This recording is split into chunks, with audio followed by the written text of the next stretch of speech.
Kia ora tātou, nau mai, haere mai. And good morning everybody to our council meeting for Wednesday the 27th of May 2026. I'll now invite our Deputy Mayor to lead karakia. Tēnā tātou I hui mai nei, tēnei ata, tēnā koe Your Worship, o te rā o ku hoa o te kaunihira, tēnā koutou, ngā kaimahi. Taino ki a koutou, tō tātou mana whenua I tai mai a rangitāne, tēnā koutou I ngā whanaunga I tai mai ki tēnei whare, I tēnei rā. Kia kore e mutu te mihi ki a koutou o te rā, ki a koutou katoa e mā taki hoki. Tū taua mai I runga, tū taua mai I raro, tū taua mai I roto, tū taua mai I waho. Kia tau ai te mauri tū, te mauri ora, ki te katoa, haumi e, hui e, tae ki e. Thank you, Your Worship. Kia ora, thank you. And look, a warm welcome to those in the gallery and also online. Just to explain, the meeting's being recorded, it's been live streamed on the Council's YouTube channel. And in terms of health and safety, I'll just get those up. Unlike the event of in-emergency, on hearing the alarm, we'll just leave via the green signs and evacuate to the assembly area, which is the clock tower in the square to Maraehine. In terms of health and safety, it's a non-smoking vaping facility. If you need to do that, that's outside the building. A defibrillator, again, unlike the event of needing that, is in the entranceway to the customer services on the ground floor. And any incidences, please report those to our committee administration. We have online is Councillor Vaughan Dennison, and we will, if I could just ask officers to say their name and their title in the first instance, just to keep everything tidy online. All right, we'll move through to our order of business. And we have apologies, and that Council received the apologies from Councillors Vaughan Dennison, Lou Finlay and Leonie Hapata for early departure. I'm happy to move those, seconded by the Deputy Mayor. I understand some will be going and then coming back, but if there's no comment, we'll ask you to vote, please.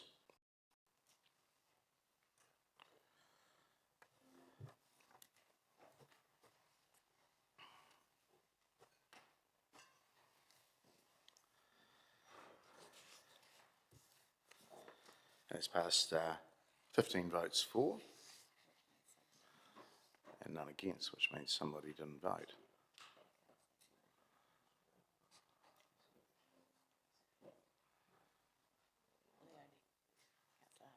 Councillor Harper, yep, in favour, yep, 16, thank you. Okay, moving through number 3, notification of additional items. And there is one, and that is in part 1 and part 2, which is the government's Head Start backstop amalgamation process and response, and the reasons for lateness. It is the most recent information that's come to the Chief Executive and the decision to progress within the short time frame being set by the government. I'm happy to move that, seconded by the Deputy Mayor. Councillor Johnson. I've got a couple of questions first, Mr. Mayor. The first one is, given that we've had barely 24 hours to consider this, would it be unreasonable to move it to the council meeting next week? Would that impact hugely on timelines, a week's difference, to give us a chance to have a talk about it together as a council? In normal circumstances, I'd say probably that wouldn't be unreasonable, but there's quite an unreasonable time frame of the thing. Perhaps I could ask officers their view on, obviously we need some public engagement on this, and that's probably stacking up against us.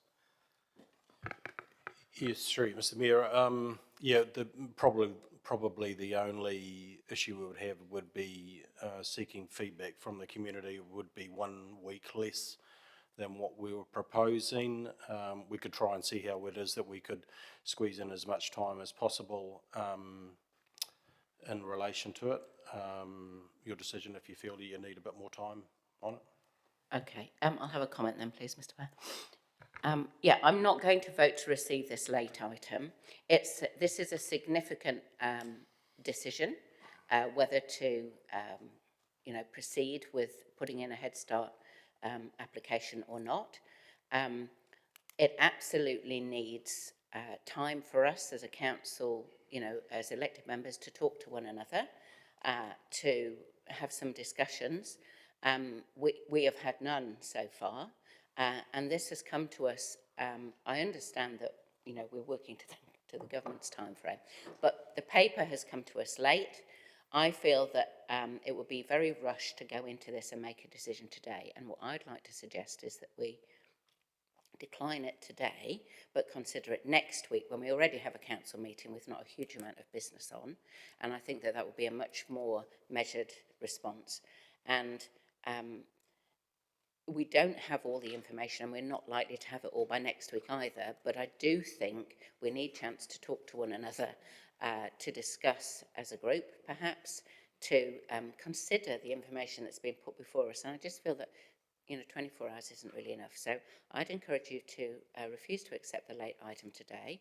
It also gives community a chance to be aware of this item and to maybe give us feedback if they want informally before next week, and push it off to next week. And I don't think a week in this case will be significant to the decision popping out at the other end. Thank you. Councillor Harper. Thank you, Mr. Mayor. I strongly disagree. I think the more time we can give the officers to put the paper together so we can go out to consultation, the better. So I think it's better that we actually do have that discussion today so that we can then go out and formalise what we're trying to do, or what the officers are trying to do, which is to try and have a discussion. So I think that what we should try and do is get ahead of it and get the discussions going so that we can get the officers to get that discussion, even though we're not trying to talk about it in public. But thank you. Councillor Arnott. Thank you. Look, I also disagree. This council's around us almost finished consulting to their public, and we haven't even started, so let's get on with it. Thank you. Look, colleagues, I can sympathise that we need more information. The problem is we've got all the information that's available, really, to be really honest. We should discuss it. And look, if we disagree with not even accepting a late report, I have a tendency to agree with Councillors Arnott and Harper to that. We've just got to get it discussed. We can still push things around in discussing it later on, but I think we do need to get it on the table and at least have a discussion about it. So I urge you to at least have a conversation, and we do need to get some public engagement on it as well. To date, all there's been is some private discussions, and I don't think that's that healthy. We should be getting it out into the public. Okay, being no further comments, we will vote, please.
We'll run the vote again, please. It's just going to come back up on your screen.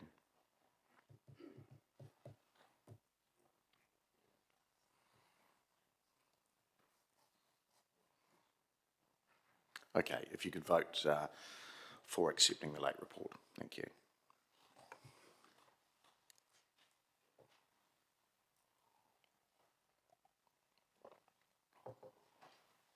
And that has passed 12 votes for and 4 against.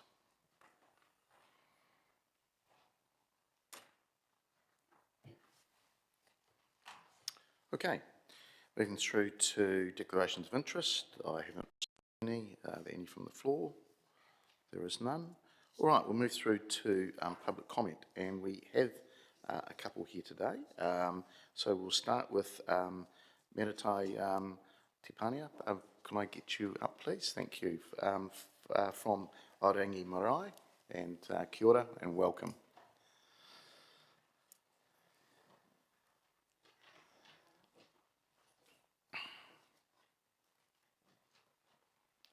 Now it's just pushing, yeah, that's it. Bring the microphone down and just push the button on the right there. Yeah. There we go. Thank you. Tēnā koutou katoa, nō reira, tēnā koutou oku whanaunga o Rangitāne e noho mai nei. Tēnā koe Todd, nō reira, tēnā koutou, tēnā tātou katoa.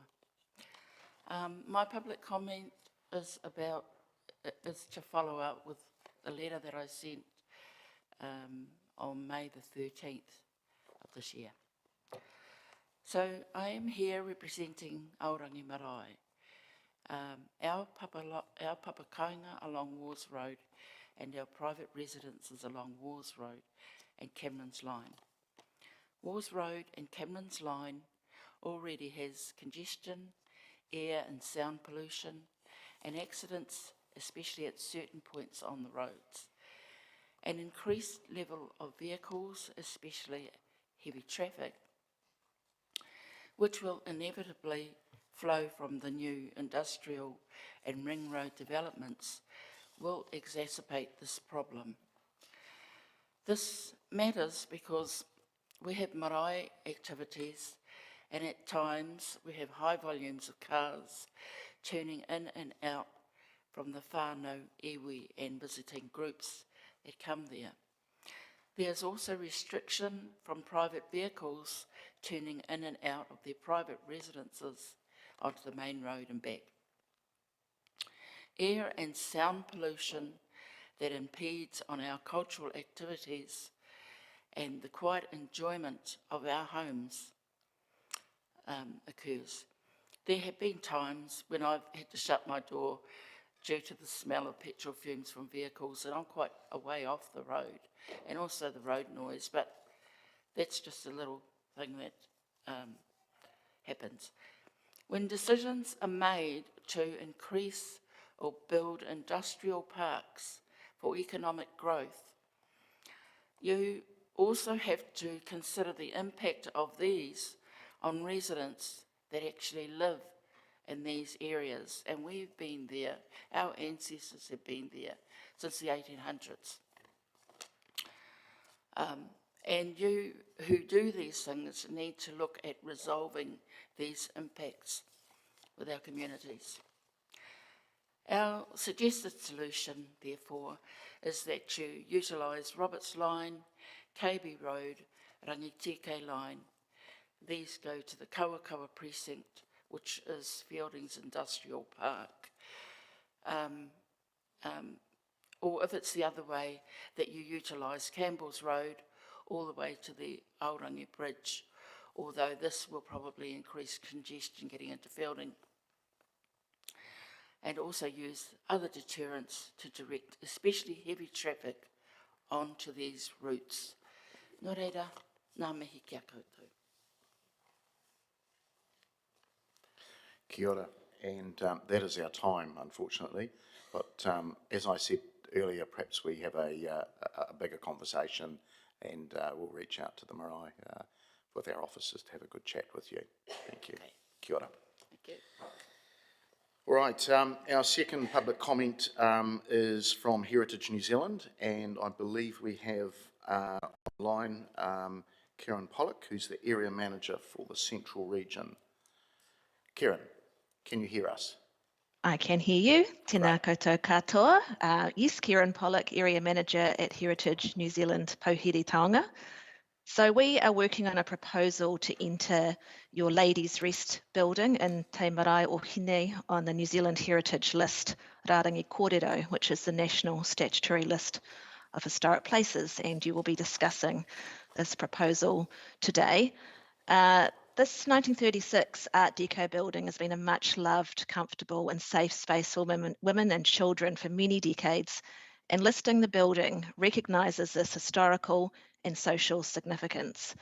So we are asking you, councillors, to authorise your CE to sign the owner agreement form, which will expedite this listing. And I know your senior planner is going to speak to this later. Heritage New Zealand Pauhiri Taonga can provide the council with free conservation advice on Ladies' Rest and other heritage listed places in Palmerston North, and we can support funding applications to lotteries and other grants. Our listing report will be a vital source of information about the building's history and heritage values, which you are most welcome to make use of, including for public communications. While I'm here, I'd just like to take the opportunity to thank Rangitane or Manawatu representatives for assisting us with this project. We're very grateful for that help. Your council has done a wonderful job of preserving this important community facility, and we just would like to commend you for that. To close, we look forward to welcoming Ladies' Rest onto the New Zealand Heritage List, supporting its preservation and continued use, and working with council on other heritage projects. Basically, we are here to help and work with you. Thank you for your time. Kia ora. Thank you, Kieran. There are no questions, so we'll move through accepting that public comment. We'll just get the screen up. And that we are receiving public comments this morning. I'm happy to move that, seconded by the Deputy Mayor. Right, we'll vote on that, please.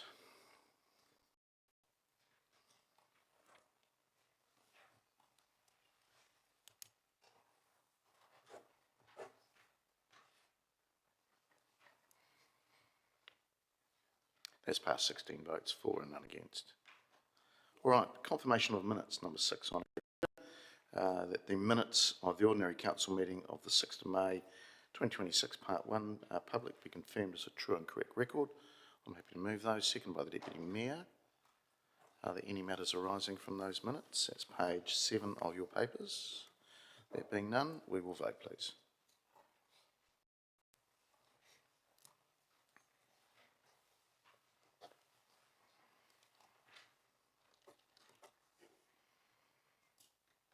That's passed 16 votes for, none against. Thank you. All right, number 7, into our reports. And this first one is from around the Heritage New Zealand proposal list, the Ladies' Rest in the Square Te Marae o Hine. I invite Keegan Atlinthane, our planning senior planner, to speak to that. Keegan. Tēnā koutou, Mayor and elected members. My name is Keegan Atlinthane, Senior Planner. I just acknowledge those in our whānau in the gallery from Ngāti Kauwhata, NZTA, and also our beloved Mr. Beard in the back there. Appreciate this could be possibly the hardest decision to make on the agenda today, but I'll try and make this easy for you. So Kieran's done all the hard work there. We basically got some free research on a building that we all love, which is great. Officers, including myself, have largely looked at what the implications of listing are, and there's largely no risks to the ongoing looking after and decisions that we already make on the building, especially compared to previous resolutions already passed by council in the 2000s. There's been a significant amount of research that already demonstrates and confirmation through the Heritage Reference Group that the love for the building still remains. Given everything that's already been consulted on with the community, we don't advise any need to have to go out and request Pauhiri Taonga to consult on yet another thing, particularly if there's no material impact on the community or council. So our recommendation is to help them out to speed up the process to help us to recognise a building which, although the building's already on the Toilets of the World book by TripAdvisor, you can't quite get any better than that. This would be a good accolade to have as well. Open for questions. Thank you, Keegan. So, about 25 years ago it was listed, is that right? It's the ladies' rest is not currently listed. Oh, it isn't listed at all? It has no protection under the district plan, no heritage covenants or the likes. Okay, so what happened in 2002? So that related to the construction of the ice site attachment to the ladies' rest, and that led to a full notified resource consent around that construction, which generated quite a bit of discussion amongst the community around making sure that those heritage values were preserved during that construction. Yeah. Okay, cool. All right. There are no questions, so thank you. You've done a good job. All right, the recommendation there is that Chief Executive be authorised to sign the owner's agreement form for the proposed entry onto the New Zealand Heritage List on behalf of Council. I'm happy to move that, seconded by the Deputy Mayor. Councillor Barnes. Thank you, Mr Mayor. Just to add to support for this, that I checked in with the chair of our Heritage Reference Group as this agenda became available, and her comment was, given the rationale and that public sentiment is likely to be very strongly against demolition or radical change, I hope this is relatively uncontroversial. So I think we can take that as their endorsement of this as a way forward and seek your support for this recommendation. Thank you. Thank you, Councillor Barnes. I don't think it needs any further rights of reply, so we'll ask you to vote, please.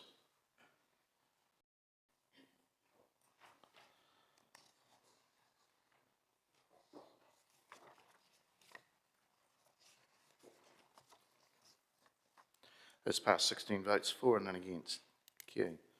Okay, we move through to number 8, which is around the Manawatu Regional Freight Ring Road, the indicative business case and shortlist program. And it's number 8, it's page 43 of your paper.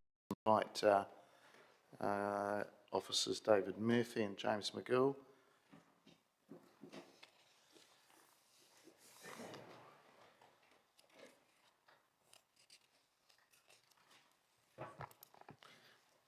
Morena te whānau.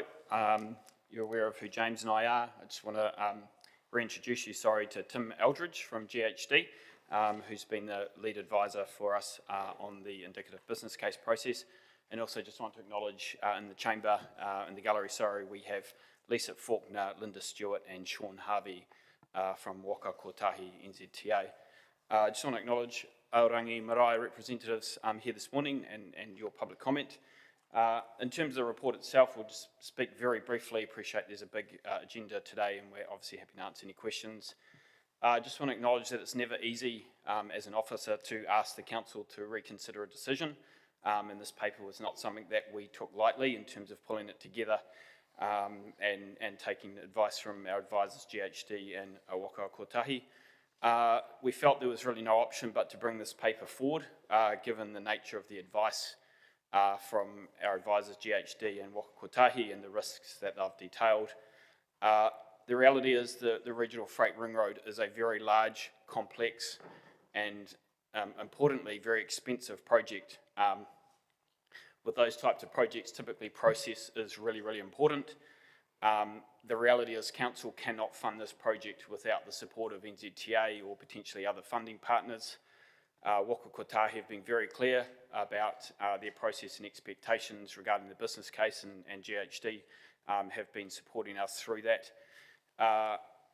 That said, we appreciate the policy intent of the decision that the council made a month or so back and have attempted to balance that by including recommendation 2, which shows a clear policy preference for an option, but allowing for option 2E, but allowing those options 2A and 2C to come back into the business case process to be assessed. That doesn't mean option 2A, 2C or 2E will get any sort of preferential treatment. It just means that all three will be in the assessment, but the council is able to signal a policy preference.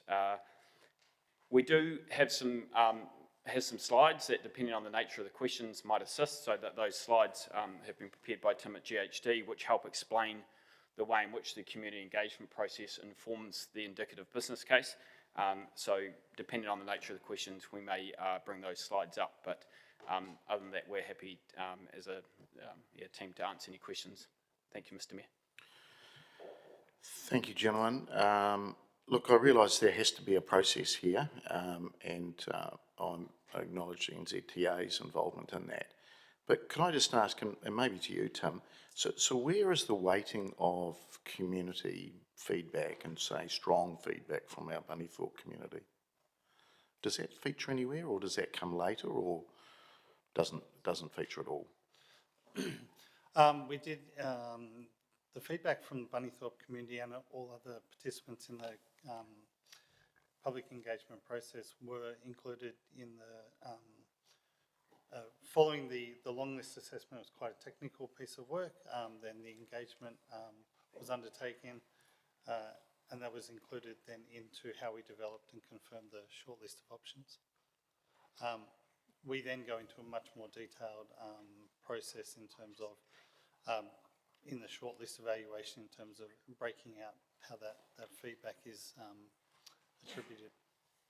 Okay, so we've had some quite strong feedback from our that village community. Yep. About severance of the village. Has that been acknowledged, or you've heard that as well? Yep. There was also quite a strong amount of support for options 2A and 2C. Right. So in the balance, from memory, option 2A was the second most supported option through the long list of 6 or 7 options. Right, and that goes right through the middle of Bunnythorpe. Okay, so that was the Bunnythorpe community said that?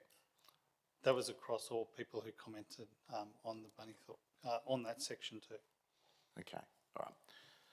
Councillor Johnson. Thanks, Mr. Mayor. What message are we sending to the people of Bunnythorpe if we revoke the decision we made to exclude any option that would sever their village in two? Sorry. Could you repeat the start of the question? What message would we be sending to the community of Bunnythorpe if we revoked the decision we made previously not to include options that would sever their village in two? I'm not sure I can comment on behalf of... Well, that's the key question here. I can answer that question, Councillor Johnson. As I said in my introduction, councillors, officers are very aware of the message that will be sent to the Bunnythorpe community. We've engaged with the Bunnythorpe community during the last week or so to make them aware of this report and offer them the opportunity to make a public comment. We've attempted to recognise that, as I said, by Resolution 2, which the council would be, if it was to pass, would be signalling a policy preference for option 2E. So you would be signalling to the Bunnythorpe community that you have a policy preference for option 2E, but those other options would remain in the business case, so that the council would still be sending a signal to the Bunnythorpe community regarding its preference, but it would allow those options to go through and be assessed as required by the business case process. As we said in the report, if we were to put this project forward for funding through various channels, the Lane Transport Management Act requires us to assess alternatives. That's a legislative requirement. Okay, so how does your advice that we could indicate that 2E is a policy preference square up with the memo that we have from NZTA, where they say identifying option 2E as the emerging preferred option for Bunnythorpe section is not supported by a full understanding of the outcomes, benefits or limitations? It sounds like the decision's already been made. I'll talk to my experience of working on similar projects and with NZTA and councils.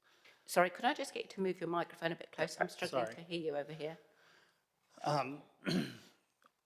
Based on the information and the work that's been done today, I don't think we can conclusively support a option over another option through this section. It's quite a complicated section that we need to solve for, especially in the longer term, what the functional requirements are. Our concern the two concerns outlined in our letter are similar to what we presented a month ago, which was we don't think we need to do additional work to understand all the trade-offs. We understand that there would be a severance issue with some of the options, but there are significant other considerations on option 2E, which is the other remaining shortlist option. So I guess that doesn't really answer my question, that if NZTA are telling us in their memo that identifying 2E as the emerging preferred option is not supported by a full understanding of the outcomes, benefits or limitations of lower cost, lower risk alternatives, doesn't that say that the decision has already been made around 2E by NZTA, that it wouldn't be supported? I would not expect that when it's for NZTA. In terms of the process and the recommendations, we would need to be able to, in a much greater level of detail, understand and explain the trade-offs. At the moment, we haven't got sufficient information to say why a more comprehensive and offline, what we call an offline solution, would be recommended versus with us. For example, option 2A, which retains on the existing network with upgrades. So was this a genuine consultation where we were listening to community voice and we had the option to make decisions of what to include and what not?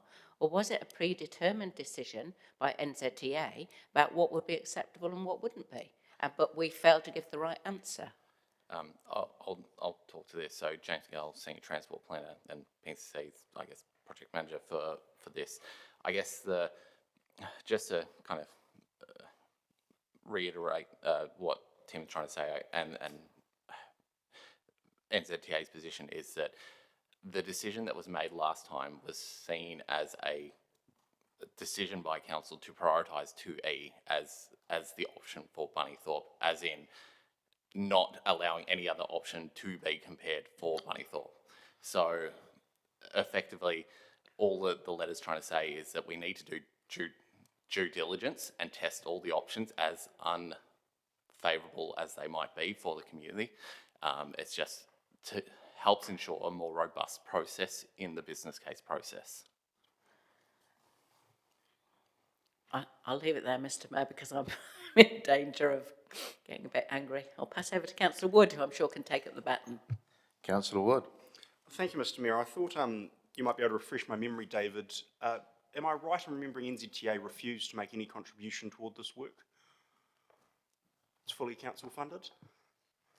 Yeah, it didn't receive funding through the National Land Transport funding process. Right. That said, as the report says, the council will clearly be requiring funding support to deliver the project, subject to whatever the indicative business case says. So we have to have one eye on NZTA's expectations and processes if we're to seek funding from them.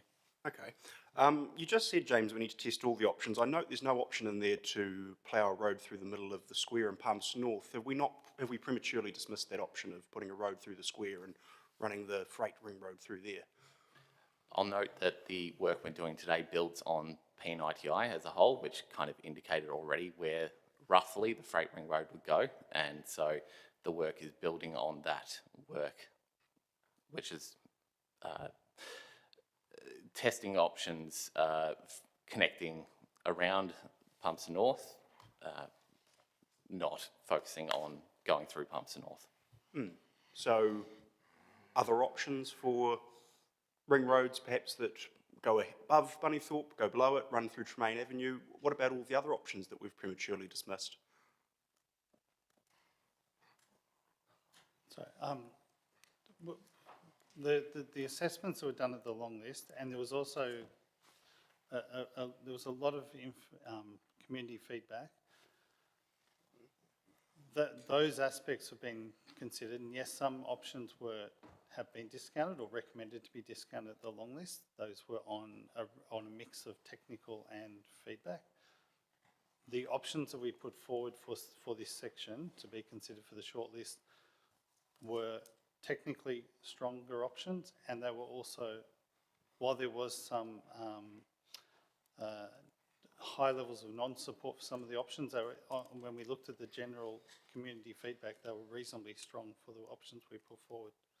So I'm struggling to square how we've been able to dismiss some options but not others with the argument that the dismissal of any options is a premature dismissal.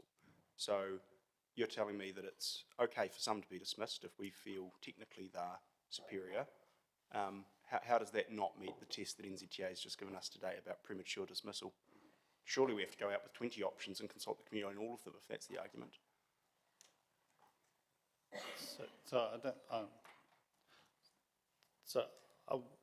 When we say we're taking forward, I don't think I presented that way. What we said was we looked at the technical assessments and we looked at also the community feedback and the two aspects. When we looked at those, there were some which were technically not strong and also not supported by the community, and those they've been recommended not to progress. The others were technically strong and had levels of support across the community, not by all the community.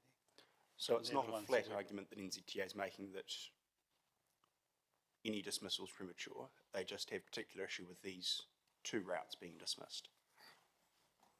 From my reading of what they presented was that the options that were being requested to be not progressed didn't reflect the strength of their technical assessments and the community feedback that was. Okay. How many times has Bunnythorpe been consulted on a variation of the ring road through Pinity, through this process, through other processes? I'm thinking it's 3 or 4, but I don't know off the top of my head. Yeah, there was no active engagement as part of the original Pinity program business case, but going back decades, there's been various joint transport studies done by Manawatu, PNCC, Waka Kotahi Horizons over the years. I think there was a joint transport study done in 2010 that involved significant engagement. Just one point I would clarify, I guess, in terms of the line of questioning is just to emphasise that the community engagement will inform both assessments, the long list, the assessment of the long list and the short list. It's not like that the community engagement that we undertook prior to Christmas only informs moving from the long list to the short list. So when we're assessing the 3 options that we're recommending for Bunnythorpe, the community engagement results will continue to inform the assessment of the short list.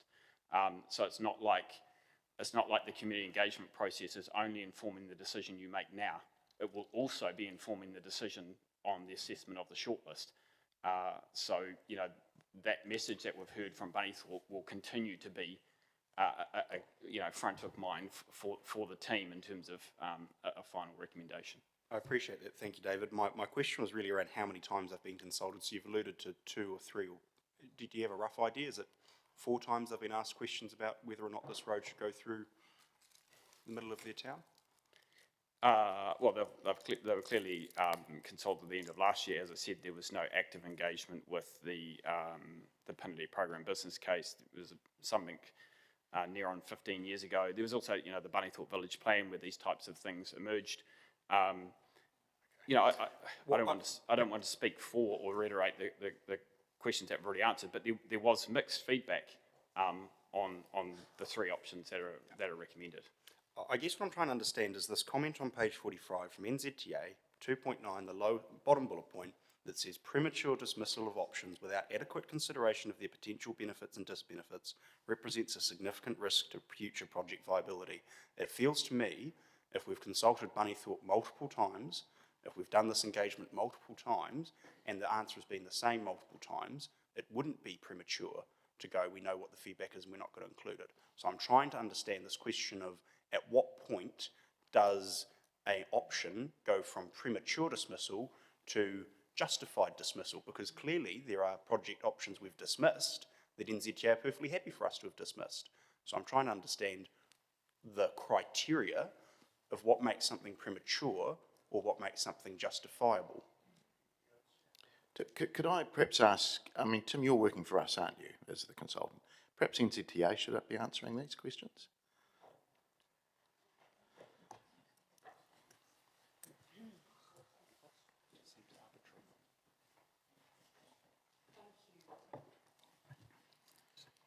On the right. right, yep. Thank you very much for the opportunity to comment. Just noting apologies, I do have to leave very shortly, but my colleagues will be able to pick up any other further questions. Just a couple of comments on it.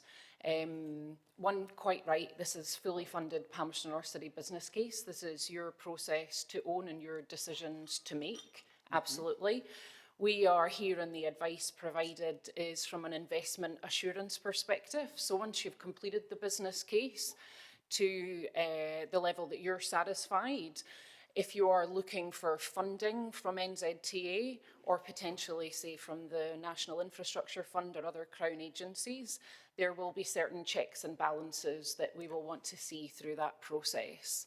And I note that this is one of the most important projects for the city as well, which is why we think that it's really important, even though that it's a Palmerston North-led business case, that we provide you this advice up front for your consideration so that whatever decision you make here, you're doing it with that full information.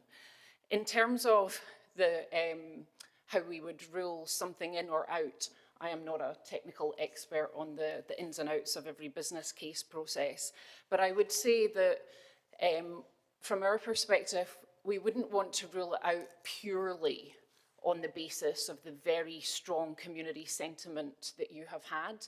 We would want to make sure that we would also take into account the other factors that you'd see through the technical term now, multi-criteria analysis. So whether that's value for money, whether that's efficiencies, whether it's safety, whether it's on property acquisition, whether it's on ease of consenting. So, I mean, I take your point 100%, but our only kind of caveat to that is our concern is that we're removing those options too early on the basis of one aspect.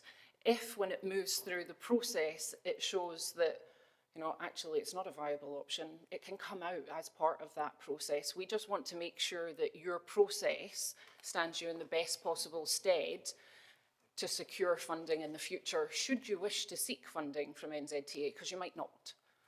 Is that helpful? That's very helpful. So just on that, so our item in front of us today progresses options 2E, A and C. You're comfortable that we've dismissed 2B and D? We're not going to have a paper come back to us in a month's time asking us to bring those two back in? Those weren't premature dismissals, they were allowable dismissals? Yeah, thank you. Apologies, Mayor, I need to dash off. Thank you. I just want to make sure that we don't prematurely dismiss B and D as well. I will just note that Lisa Faulkner, Regional Manager for System Design for Wakakutahi and ZTA, that the information we provided in the memo is specific to the options that were under consideration. And the reason for including these options specifically was, as Linda alluded to follow the robust process that is expected to be undertaken. In reference to any and all other options, we just would expect the proper process to play out. We are not favoring or giving direction on any options other than following the process and the advice given. And again, it is on PNCC whether they choose to take that advice on board or not. Thank you. So you're comfortable that we've followed an appropriate process to dismiss B and D. You're just not comfortable that we've followed the appropriate process to dismiss A and C. That's your view? I'm just speaking to these items in this memo here because these were the ones that were contentious. The other options, Tim, can you maybe speak to where those landed? I think I've made my point, Mr. Mayor. I can leave it there if you'd like. Thank you. There's a number lined up, so thank you, Councillor Wood. Councillor Kuru. My question is around the process also. So when we get brought papers, we expect due diligence to be done around that. So I'm just wondering if when these were replaced, 2 and E and IG were replaced for 2A and C taken out, were then Aorangi Marae consulted, were our iwi partners consulted at that point to make sure that they had proper information or awareness that that was going to happen?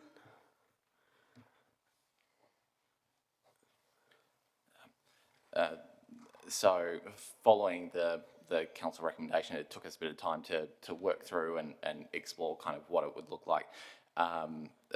In the case of Arangi Marae, there was a conversation with them to explain to them what had happened. We'd previously met with them on the 22nd of March, and so some of their feedback informed some of the sub-options in the original shortlist options we'd been testing. So we just informed them the impact on those sub-options.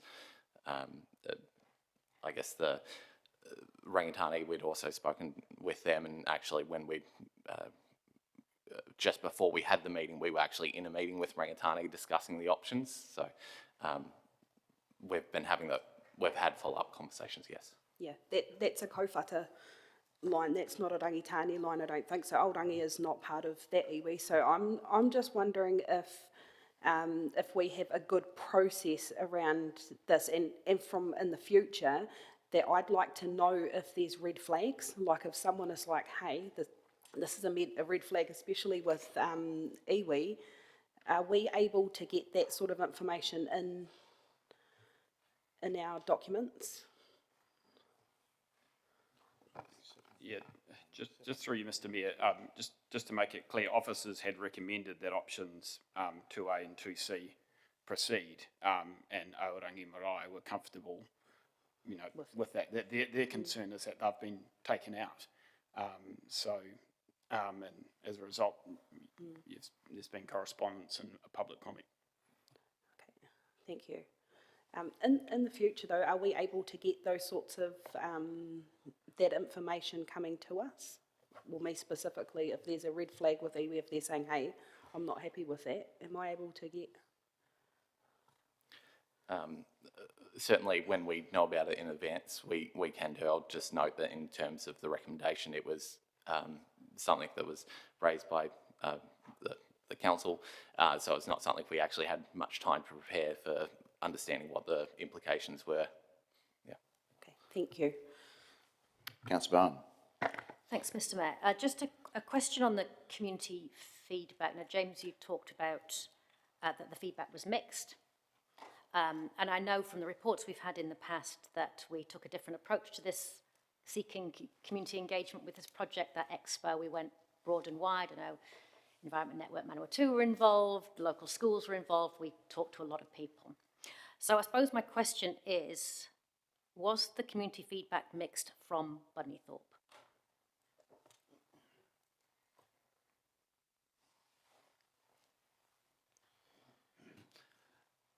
Yes, there was mixed. There was different.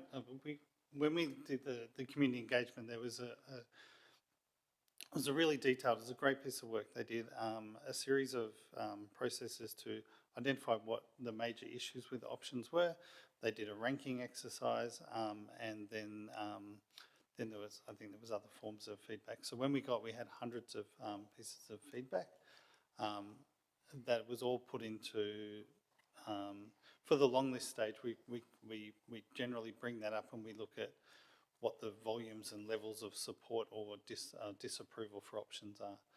For the shortlist, we would then we would be going line by line and really trying to understand at a much greater level. I've got a few slides, happy to talk those through. But was the community feedback from Bunnythorpe consistent?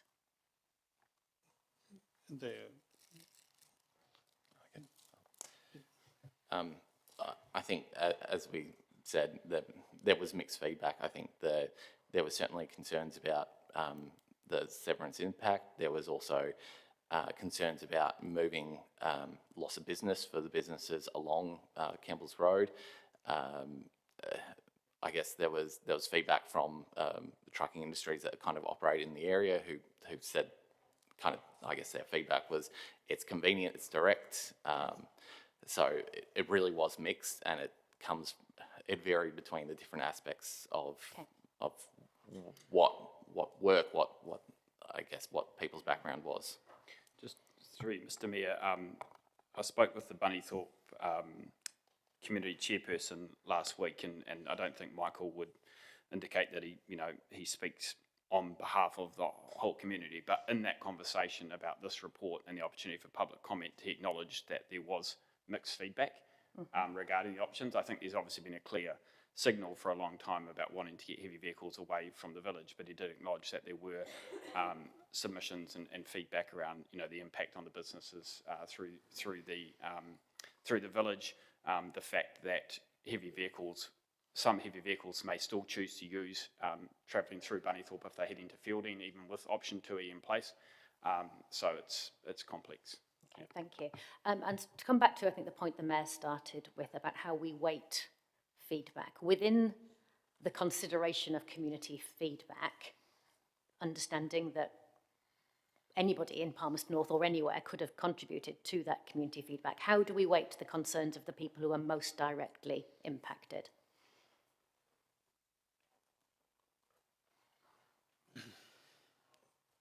Well, we didn't do a specific weighting in terms of numerical when we received the feedback. We looked at it on. We essentially looked at it as similar weightings across our individual submissions. I think some of it was anonymous, so we couldn't actually tell. I guess I'll go to what was written in our letter. We acknowledge that there is community disapproval with some of the options.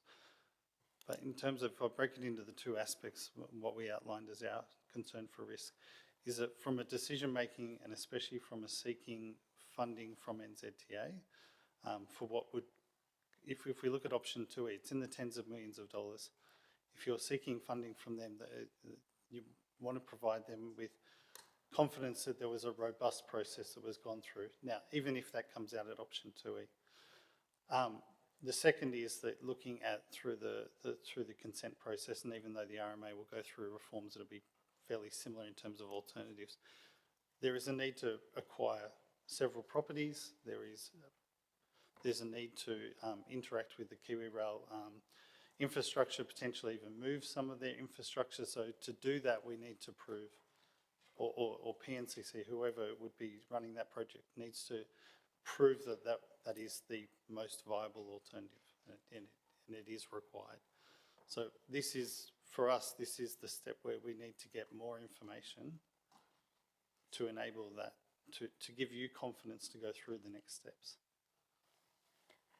So we acknowledge I acknowledge this is your decision to provide us, but we're to get through those two issues, we really recommend that we include those options for further assessment.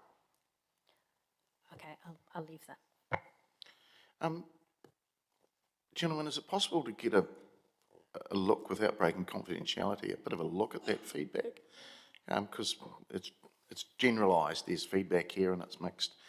But it would be interesting to know, you're saying some trucking firms or transport firms want to go right through the middle of Bunnythorpe. It'd be interesting to know if that's a main freight or if that's a one-man band. Is it possible to get an understanding of what that feedback actually physically looks like? Because we're just taking it as a comment. So we did put an engagement report. It's currently up on the website and it's publicly available. Okay. It does have all the feedback. It doesn't specifically kind of tie it to anyone. But that has been up, and I know there was a paper on the agenda for I think it's the 11th of February, where I was going to come and talk to this, but unfortunately it fell out of the paper order because of quite a busy day. But that is currently publicly available at the moment. Okay, and so does that sort of say, like, 150 people from Bunnythorpe were provided feedback, 100 disagreed with what was going on, and how does it break down? It's broken down in a couple of ways. So it's broken down into the sections, looking at how many people came to the different workshops. It's looking at how people scored them, whether they liked them versus didn't like them. It then provided also kind of summary comments, so you can see a number of people who made similar comments. So that's all contained within the report. Okay, thank you. Councillor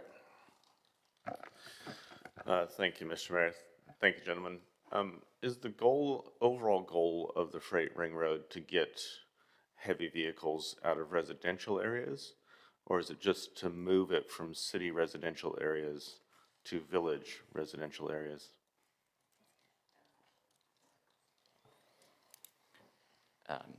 Ultimately, the point of the ring road is to move freight as efficiently as possible, reducing the impact it has on, I guess, the residential areas and trying to minimise that impact as much as possible. Do we recognize Bunnythorpe as a residential area? Yes, Bunnythorpe is zoned as residential. Great, thank you. Could I just understand, is this,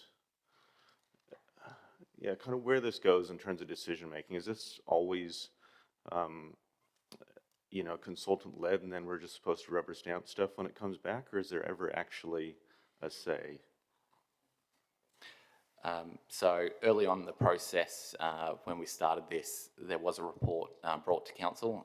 Apologies, I can't remember the specific date. I believe it was August of last year, is my rough memory, where we kind of indicated the rough decision-making hierarchy. Ultimately, at that time, we indicated that we would like to have endorsement and direction set by council, as well as our partner, I guess, MDC as well, given that they share many of the road boundaries with us, and then ultimately officers and work at a more technical level and reporting back to council.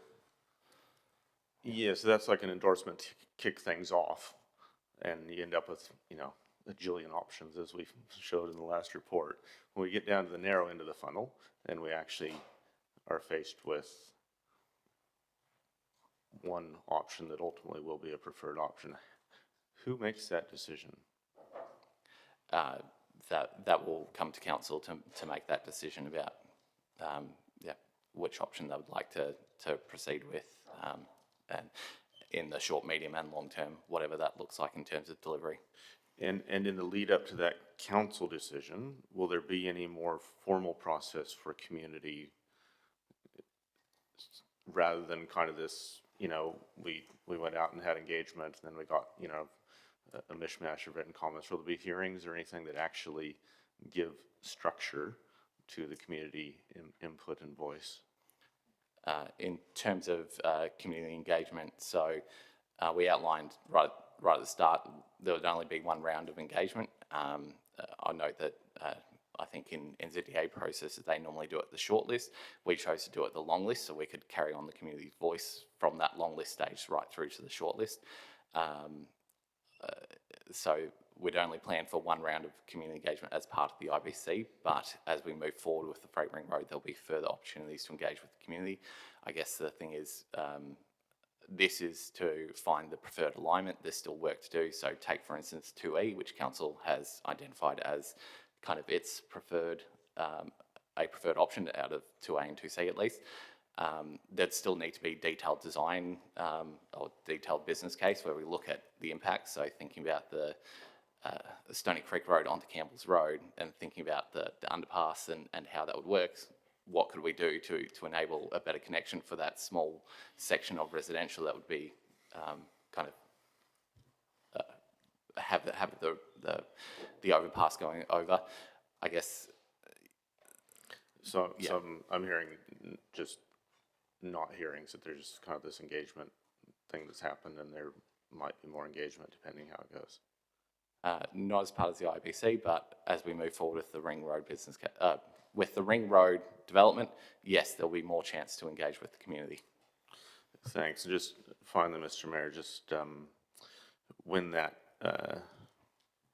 paper comes with a final decision needing to be made at the business case stage, will it just be one option that we're expected to run ahead with, or is there actually going to be some optionality within that report that has sufficient evidence to enable a robust decision of preference to be made by this council?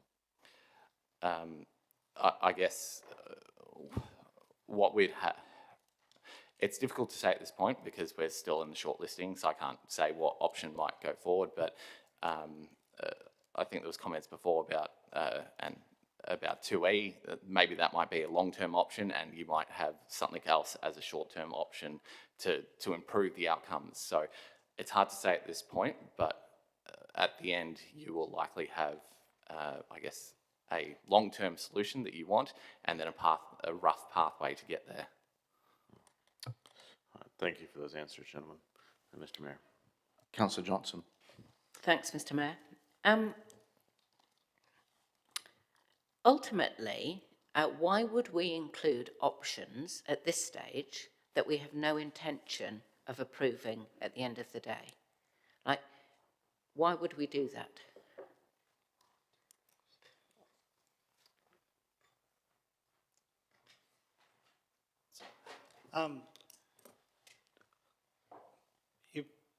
From my experience, I'm working with NZTA and with councils and then seeking funding, it improves the confidence of your potential co-funders, understanding of what the process has been done. When you're seeking funding within a national context, part of the criteria that they look at is the confidence that you have sought and have evaluated options, especially at the moment in specific relation to value for money and whether or not, if an option is of considerable cost, that there is confidence that is the right option and there weren't other, I guess, more other options that could have been afforded along the way. So the other part is that when you're getting, if you progress with just selecting one option and going through a process, and then years down the path when you're going to do a consent, excluding this at this point in time would present a considerable risk that when you go to consent that you would either be significantly delayed or possibly not successful. So if that's the case, why were we given the illusion that we had some decision-making powers a month ago when this paper came to council? Because it's become clear to me in the course of this morning that actually the people making the decisions here are NZTA. We're just rubber stamping their decision, aren't we?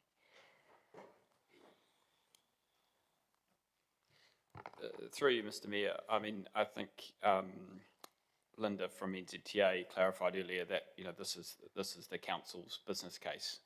It's funding it; it can make whatever decision it chooses. The council's entitled today to make a decision to continue to exclude option 2A and 2C. If that's the case, we'll proceed, but we'll be proceeding on the basis that there's a greater risk we won't get funding.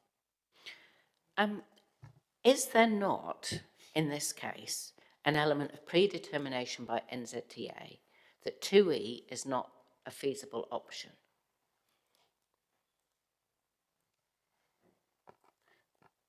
I don't think so. I guess what I would say is, I mean, listening to this conversation, it's a challenging and intriguing one. I think there's trade-offs with whatever we do with the regional freight ring road. There's going to be trade-offs. I mean, I look at option 1G that's recommended to come back in. That received the most negative feedback out of all of the options because it was shifting heavy vehicles from Bunnythorpe to Kelvin Grove. So 1G option 1G will continue to proceed as per the recommendations from council. So there are trade-offs, and community engagement is just one component of the assessment that will be made, a significant component, particularly for Bunnythorpe.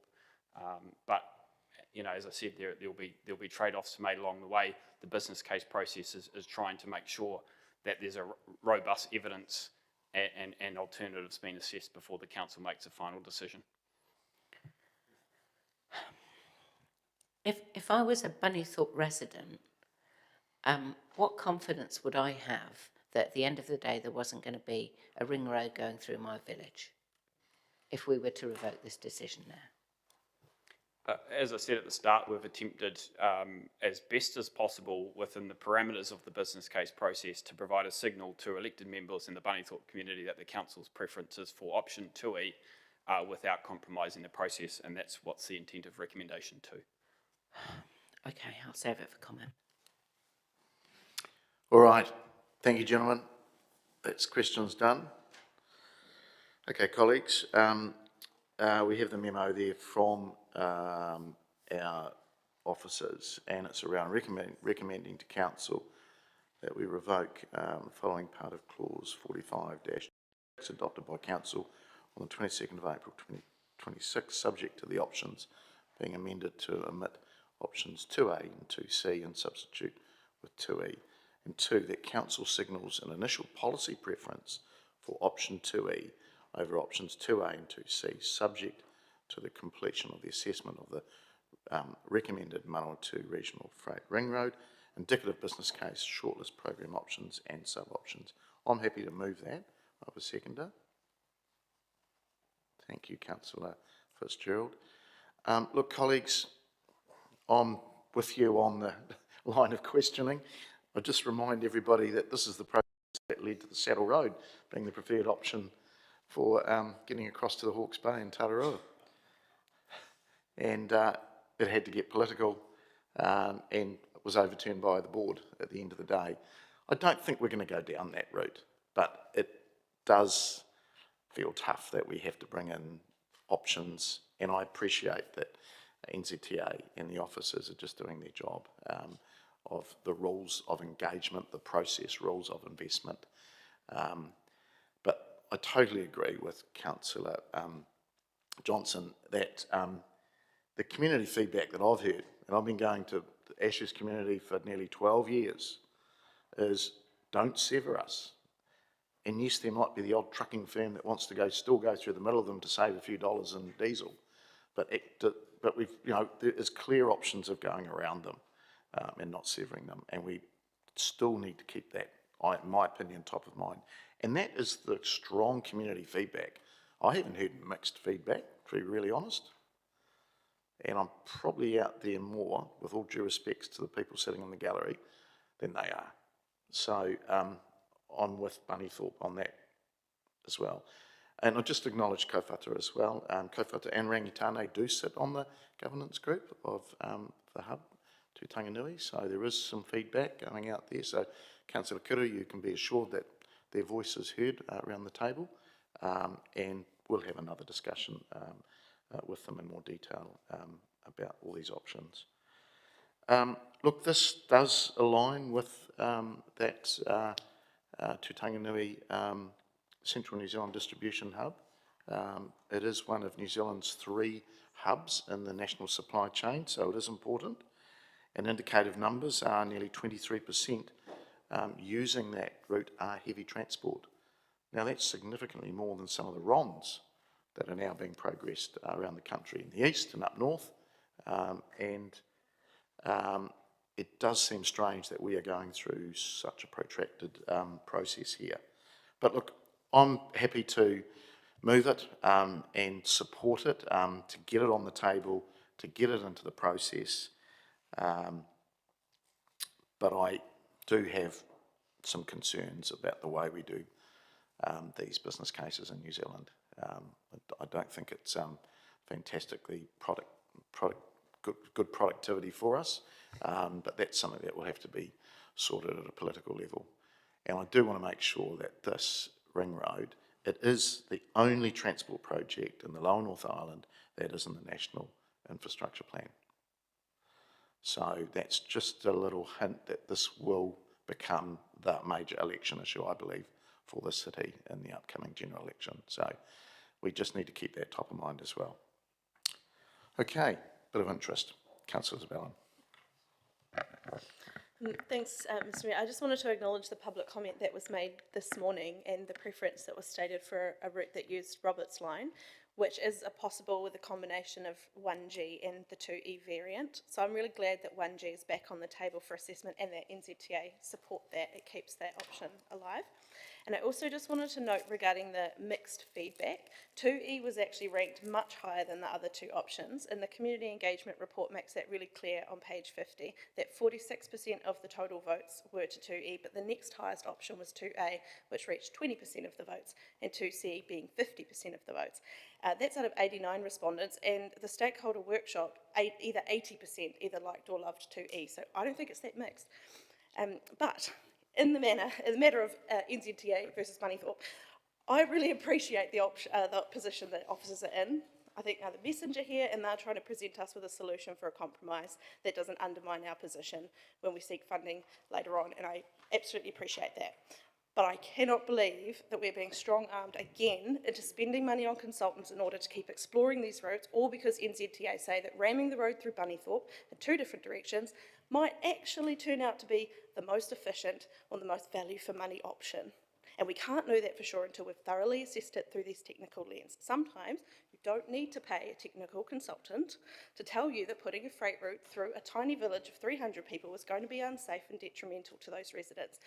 That's just common sense.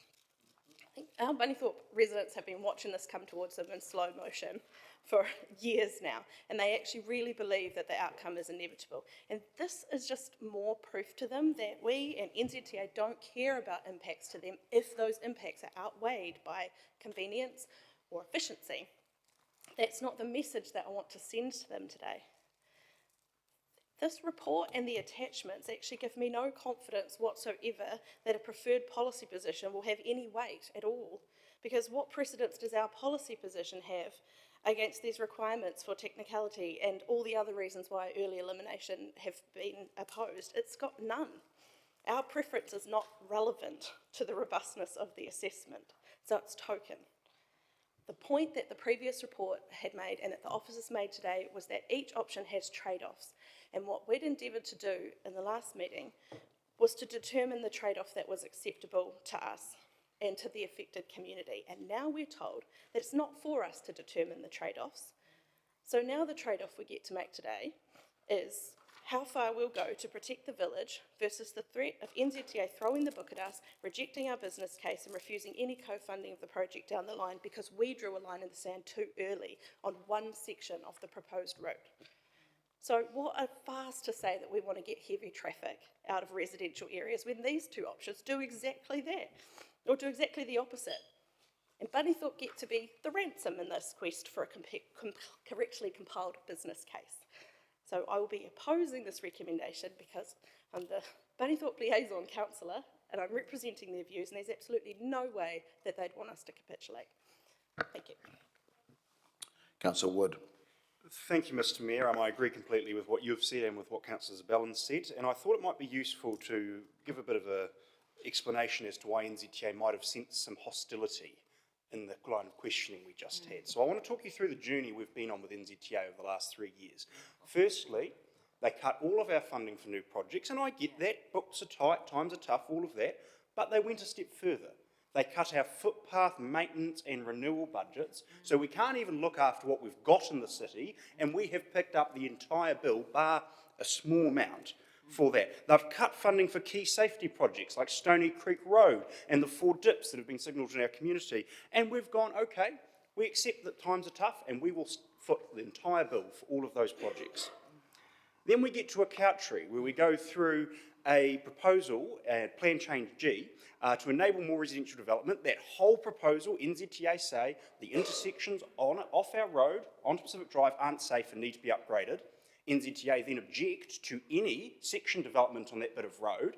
NZTA then say, we won't fund the upgrade of those intersections, and when we as council say, well, we'll fund it, they go, no, you have to do a business case to justify why those intersections need to be upgraded. You're the ones telling us they need to be upgraded, and we're the ones paying for it. It's madness. It's absolute bureaucratic madness. Sorry, I'm getting a bit mad here, Councillor. I don't often get mad, but we're banging our head against a brick wall here. And then thirdly, they refuse to contribute $1 toward developing the Ring Road business case, a case that they just sat in the Chamber and acknowledged is the top priority for our city and for our region, and now they come in and tell us we can't even make a decision on the business case that we are fully funding. It tastes like a cup of cold sick. So that is why there's some hostility across the political divide, because it's not fair. That is the issue. It is not fair. Now look, if NZTA came to us after we completed the business case and gone, oh, no, we wouldn't fund that because you made a process problem here and, we wouldn't have funded it ever. Yes, we would also be frustrated, wouldn't we? Because if we got to the end of it, put a funding application and they went, oh, no, you did the wrong process, we would be sitting there going, well, why didn't you tell us? So am in a very unpleasant position here where I'm going to have to block my nose and vote for this because I do want this road to get built. We do need the funding. Look, the city is doing our part to stomach many of the shortfalls of our funding, but we can't stomach the hundreds of millions on our own that would cost to build this. So although it pains me to say, councillors, I think we have to vote for this with a gun to our heads, but I think it's important to acknowledge why we are so hot under the collar about this, because it has not been a pleasant journey the last 3 years, nor does it feel like there's been any desire for partnership or working together or collaboration. We are paying for everything and we are still getting roadblocks, and that is incredibly frustrating. Thank you, Councillor. Colleagues, we've got our partners in the room, so I appreciate it is people are feeling emotional about it, but please, if we can just keep the comments to the subject. Councillor Barrett. Thank you, Mr. Mayor and colleagues. Building on the theme that is clearly developing around the table, I think this is just one of several examples today where we are being treated as though we are local administration rather than local government. And it's incredibly clear here where we're just being told to line up. NZTA requiring a symbolic approval under duress. What value is there in an approval under duress? All you're doing is burying the reality that sits in this community, which is that there isn't going to be a freight ring road through the heart of Bunnythorpe. There simply isn't. And whether we accept that today and drive forward, or whether we continue to play games with that village and to some extent with our funding partners is the question that's in front of us. To be very clear, my view on the purpose of the regional freight ring road is to get heavy traffic out of residential neighborhoods. And it doesn't matter if it's a city residential neighborhood or a village residential neighborhood. The point is to get it out of residential spaces. It only makes sense. The industry wants it, except for those that live next door, and the communities want it. I think, if anything, in terms of this wee fiasco that we're in at this moment, if there is a silver lining in it, it's that Councillor Zabellan's amendment of 22 April, it revealed a little tell. And that little tell is that we have this neither here nor there attitude about options like 1G. But if you talk about 2A, if you mention 2C, you've touched a bit of nerve there. And that nerve that we've touched is demanding that despite a fatal flaw in the court of public opinion, that we continue to push ahead with something, despite a fatal flaw in terms of safety, in terms of community connectivity, in terms of function. Despite the fact that actually this whole thing could be fixed with one more bend in the road. That's all it actually needs, is one more bend in the road, and that's somehow too hard to actually say up front. So I will be joining those colleagues who are prepared to vote in protest on this, because I do not see it as being true to our community to take a path where we ignore the very clear feedback that there is a fatal flaw, where we would continue to waste planning money on something that ultimately has no viability. If there's one thing I learned during the Te Ahu Aturanga saga, it's that actually what happens with freight roads in this country is driven by the trucking industry. And when the trucking industry actually wants this to happen, they're going to go to the Prime Minister's office. It may or may not have a note attached with it. That note may or may not be on the public record. And they're going to get their freight ring road. It's not about what we as a community do or don't approve of the business process, or whether or not we're a little bit awkward at times. The reality is that's when it will be built, and we can have that full confidence. So I'd urge you to stand up for community today, stand up for Bunnythorpe, stand up for our constituents. Let's be real about this and keep the course that we set on 22 April. Councillor Johnson. Thank you, Mr. Mayor.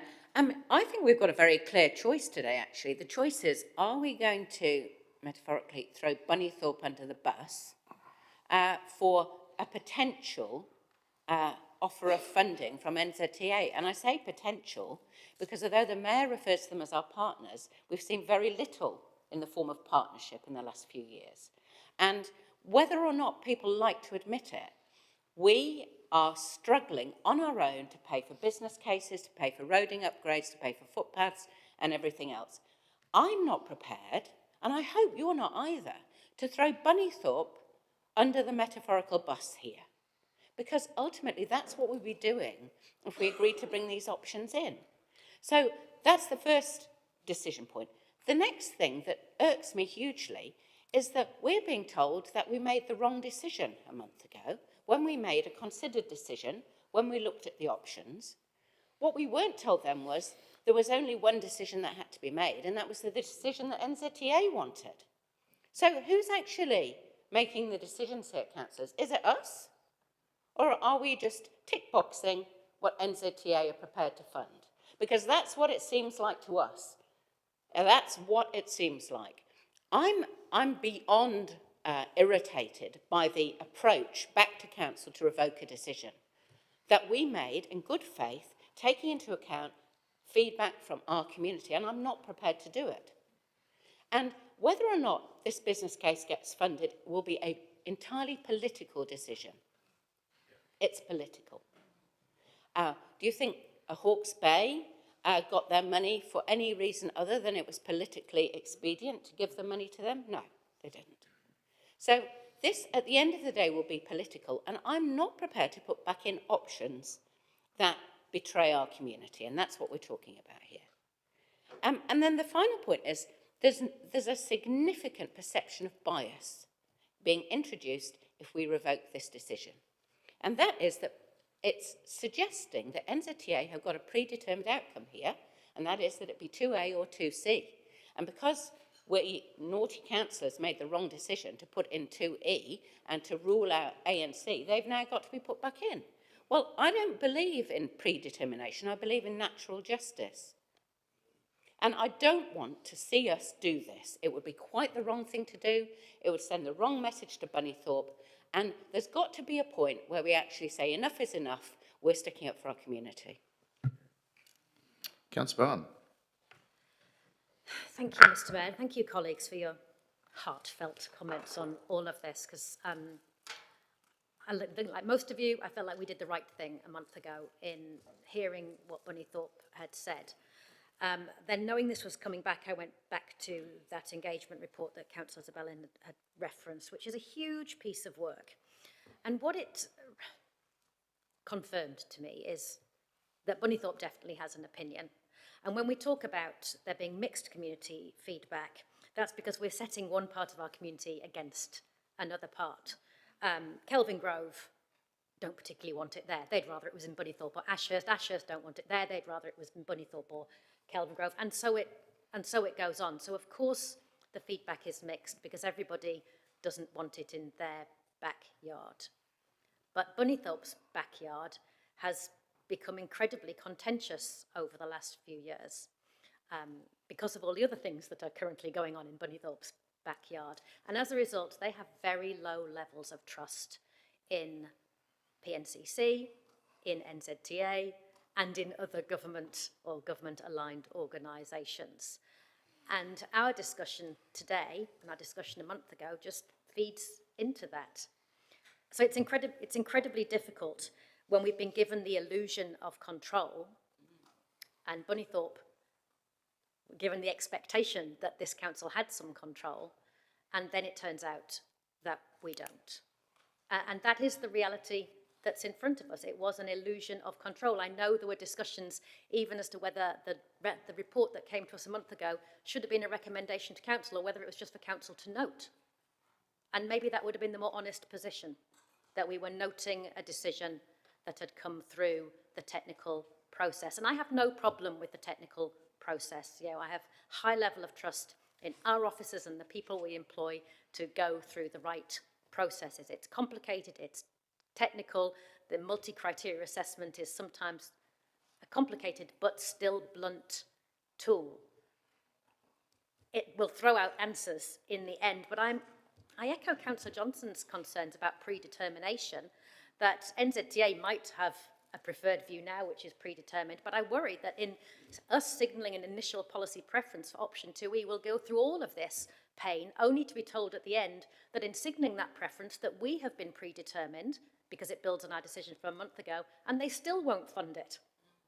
And then our whole community has to fund it, and that is a whole community decision, not just a Bunnythorpe decision. So we come back to trying to balance that tension of community feedback. What matters most? Who pays or who has to live with it? And I don't know if there's a good answer to that. I don't know if there's a good way to get to that conclusion, because somebody is disadvantaged by that decision for the sake of efficiency, maybe. So as Councillor Wood said, I don't think we have a lot of choice today. I understand some colleagues will vote against it in protest, absolutely. And I think this whole debate should be taken as a protest. Actually, I think we've found ourselves between the rock and the hard place of representing our community, but needing to work with a government who does not care about Palmerston North. Councillor Fitzgerald. Thank you. I've been battling a sinus infection all week and I can't smell much, but I can tell you one thing, this stinks. I'm not quite as worked up as Councillor Wood about it, but give me another couple of years of this and I probably will be. I'm deeply uncomfortable, but you know, much like a lot of what my colleagues have said, I think we just need to hold our nose and support this. We've spent way too much money and will spend way too much money on this business case to potentially cause issues and put us in a position where it may not be able to secure external funding and things if we haven't met the required steps of potential funders like NZTA. So, yes, I'm very uncomfortable. I'm going to hold my nose and vote for it, and I hope everyone else does too, just purely based on the fact that I don't want to see us waste a whole lot of money on a business case. But I share the sentiments of those that are going to have a protest vote as well. Thank you. Councillor Naylor. Thank you. Largely agree with much of what has already been said. If essentially we are in a relationship with Waka Kotahi, whether we like it or not, that may be a very unhealthy relationship, and we may be a very unhappy partner in that relationship. But there's no way that we can avoid the fact that we cannot afford to progress this project alone, and we do need that funding. And I certainly don't want to give a reason or an excuse for them not to fund it. So as much as this is frustrating, I will be supporting it. I think the one reason I will be supporting it is that recommendation 2 does still give us the ability for us to have listened to that feedback and indicate a policy preference for option 2E. So I don't believe that this is us ignoring the feedback from Bunnythorpe. The other reason I'm happy to support it is that in answer to Councillor Barrett's question, it was made clear that we will still be the decision makers at the end of this process. This is just the business case. So whilst it's uncomfortable and it's frustrating, I will be supporting this. We've started something. Councillor Finlay. Thank you, Mr. Mayor. This really reminds me of what used to be at school when the bullies used to pick on the little kids, you know, and do it my way or else. And unfortunately, we're being bullied into doing it their way. And I think we're going to have to vote with them, because I don't see any other way. If we put their backs up, look out in the future. It's like dealing with a bully, and that's how you have to sometimes deal with them. Deputy Mayor. Tēnā koe, Your Worship, and everyone. I support the sentiments of all my colleagues. I think we're all feeling the same around the table and stuck between a rock and a hard place. And we did make a considered decision in April, and they were good decisions, and we didn't take it lightly. And we'd had numerous times when we had discussed it in here, when we'd gone out and consulted with the community. I know that this council does give weight to the opinion of those most affected and impacted by this project. Bunnythorpe, Aorangi Marae, tēnā koutou. I do believe that we do need a ring road. I know that we can't fund it ourselves. Councillor Wood, you are quite right. We have been feeling really, what's a word? I'm trying to think of something very nice to say. We've been feeling stink that we can't cover our paths, our roads, and our people are suffering from all of those things. I am confident that when it comes to the final decision, that we will vote with our communities in mind. But it's good to put on the table here in front of everyone, we're not happy with what we've been pressed to deal with. And it's not the first time we've been pressed by central government and their agencies to do such things. Ka aroha for our communities. I want to thank our officers for the wonderful work they have done and continue to do. I bet you it was unpalatable to come here today and speak in front of us, but I thank them. So I will, based on that, I will be supporting this to take it to the next step. Kia ora tātou. Thank you, colleagues. Just in write a reply. Look, I appreciate the strong views around the table, and I can really understand why people are emotional about it. And I just want to acknowledge NCTA. You are our partners, and it's rocky at the moment, and we're going through some difficult stuff, but I just want to acknowledge that they're just doing their job, colleagues. And the rules of investment process might be very broken. We know there's two ways to do this. We can entertain the current NCTA business case and investment process, or we can go down the political process. The second part, yes, it has been successful for Hawke's Bay, Northland and other parts of Auckland, but you've got to have a big seat at the table. You've got to have the ear of those in power. Currently, we just don't have that, and I'm being really truthful and honest to you there. Look, it might seem like battle lines are being drawn, and I think it was called holding your nose while you vote. Look, I appreciate all of that, and I really feel for Bunnythorpe too, because there is huge mistrust with that community, and they'll be looking at this and going, not again. It just seems like they are the political football being used again unfairly. And I don't believe there was mixed community views there at all. So I do challenge the process there. I certainly know that they have a very strong preference to not be severed.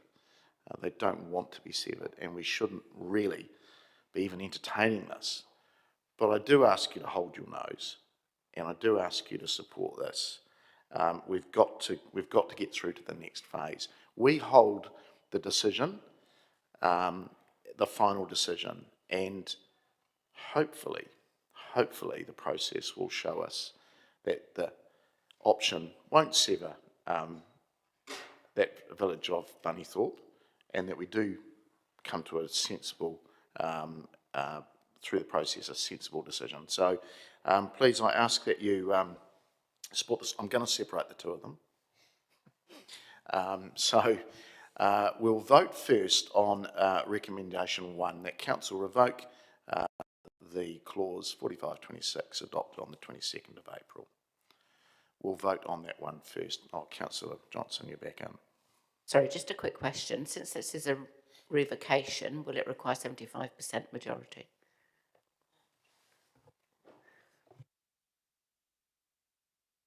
No, it doesn't. Understanding orders, it's come through the full reporting process. We're just getting it checked. So 1 moment.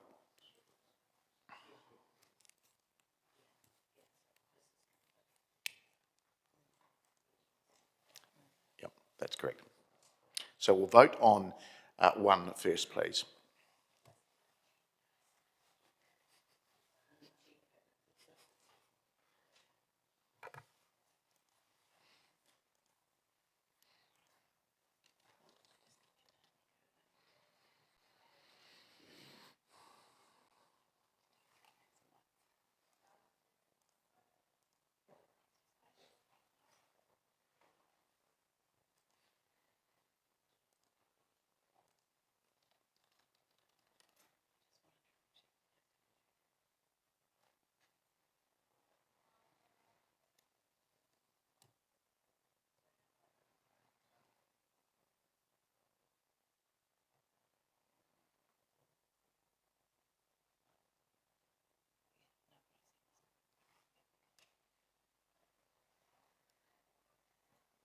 That is passed. 11 votes for and 4 against.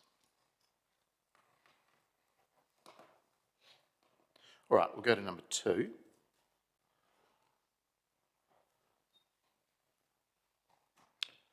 And that is around signalling our initial preference, or policy preference, I should say, around option 2E.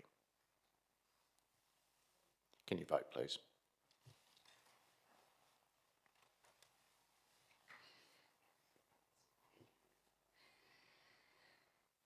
And that has passed. 15 votes for, none against. Right, I think we might just have a break and back in the chamber at 11 o'clock.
move through to our next order of business, and this is our late paper, and it's around the government's Head Start program, and I'll ask that CE, once he gets his computer sorted, speaks to this along with our governance manager. So I will pass to him. Over to you. Yeah. Thank you, Mr. Mayor. Just introducing this paper. Do acknowledge the lateness, and apologies for the lateness in bringing this to you. As we discussed earlier on, has been a bit of a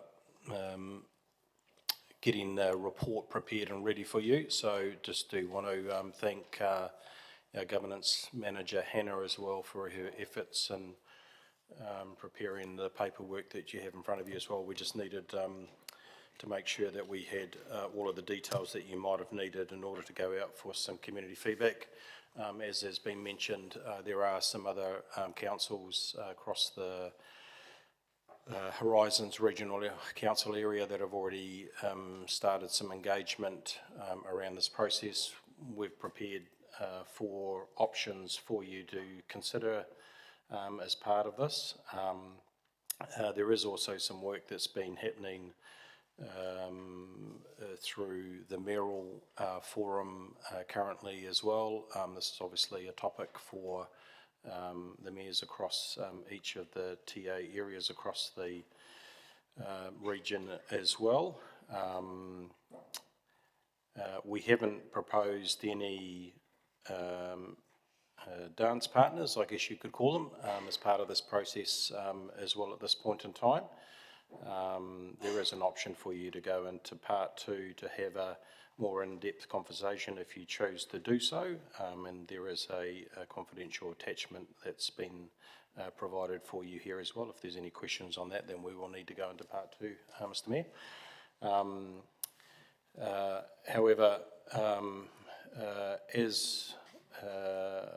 I won't say that, but as we have in front of us, we have a short runway in order to prepare something to go back to the government, and given the fact that you also are on a bit of a break through July, there's a bit of work for officers and my team to do between now and bringing something back to you for consideration in early August, which also includes in a recommendation establishing an extraordinary meeting or council meeting for the 3rd of August as you arrive back. Happy to probably take any questions at this particular point, and either myself or perhaps the Mayor might be able to answer a good deal of them. Councillor Johnson. Thanks, Mr. Mayor. What kind of community feedback are we going to be able to get if we haven't got any proposal to kind of put in front of people? Yes, through the Mayor, that is the neat trick as part of this process really, is we have outlined some questions that we would go out to the community, and I see Liv is up at the counter there as well. She might be able to answer some of those things, but we have prepared a list of questions really just asking our community, as other councils are currently doing, just how interested in the idea of amalgamations or not our community might be, in order to gauge some sort of feel about what sort of response that might go back to the government in August, if we provide any back at all. You will all be aware of the process that's in front of you. It's probably fair to say that the Head Start / backstop program has been established because there have been some councils across the country that have been working on this for quite some time. It does appear, and listening and hearing from DIA officers as well, is that the Head Start does appear to be more set up for those that are a little bit further down the track than others are. And there haven't been any conversations across the Manawatu-Whanganui area or Horizons Regional Council area in relation to amalgamations, so other areas are much more further ahead than us potentially in that regard. So yeah, that kind of answer that. And before I go to the officers, and you may want to speak to some of the questions and that you prepared, is Councillor, it would be quite generalistic questions. Do nothing? Do we stay as we are? Do we look at a full-on, remembering the regional council demise will force a conversation around unitaries? So there's a couple of things on the go here. And, you know, the regional council, you know, what does that become? Does that become a full-on unitary with everybody in the Manawatu-Whanganui?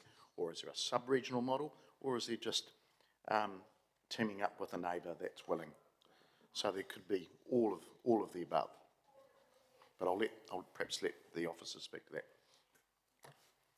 Thank you through you, Mr Mayor, and I will let Liv speak as well as comms manager. This is definitely her space. But from a general reorganisation perspective, this process is outside of the normal Local Government Act reorganisation principles. We're expecting some other legislation to be written for it. But if we look at what's usually expected through a reorganisation process, and you'll be familiar with it through representation reviews, there needs to be some level of proof or evidence of communities of interest. So that's where we would be focusing in our questions. So how does our community see others around them, the connections with others around them? So focusing on communities of interest questions rather than particular other TAs. Do you like them or not like them? Where are the communities of interest and where are those connections? So that's where the focus of the questions would be. I was thinking more in terms of the obvious questions that people are going to ask, which are around costs or cost savings or increased costs, around local voice and that sort of thing. Are we going to go into those issues? We have designed some questions that do look at what would people's concerns be if there was an amalgamation, with a variety of options which include cost and local voice in there.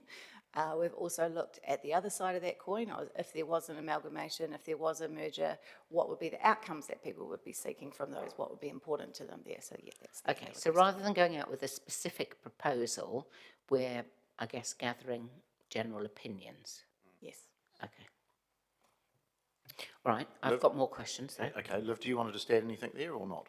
I guess from my perspective, it's essentially saying we haven't got partnership opportunities to present at this stage, but if we're going to continue these conversations, what are the things that matter most to you so that when you're having these discussions, they are front of mind for us?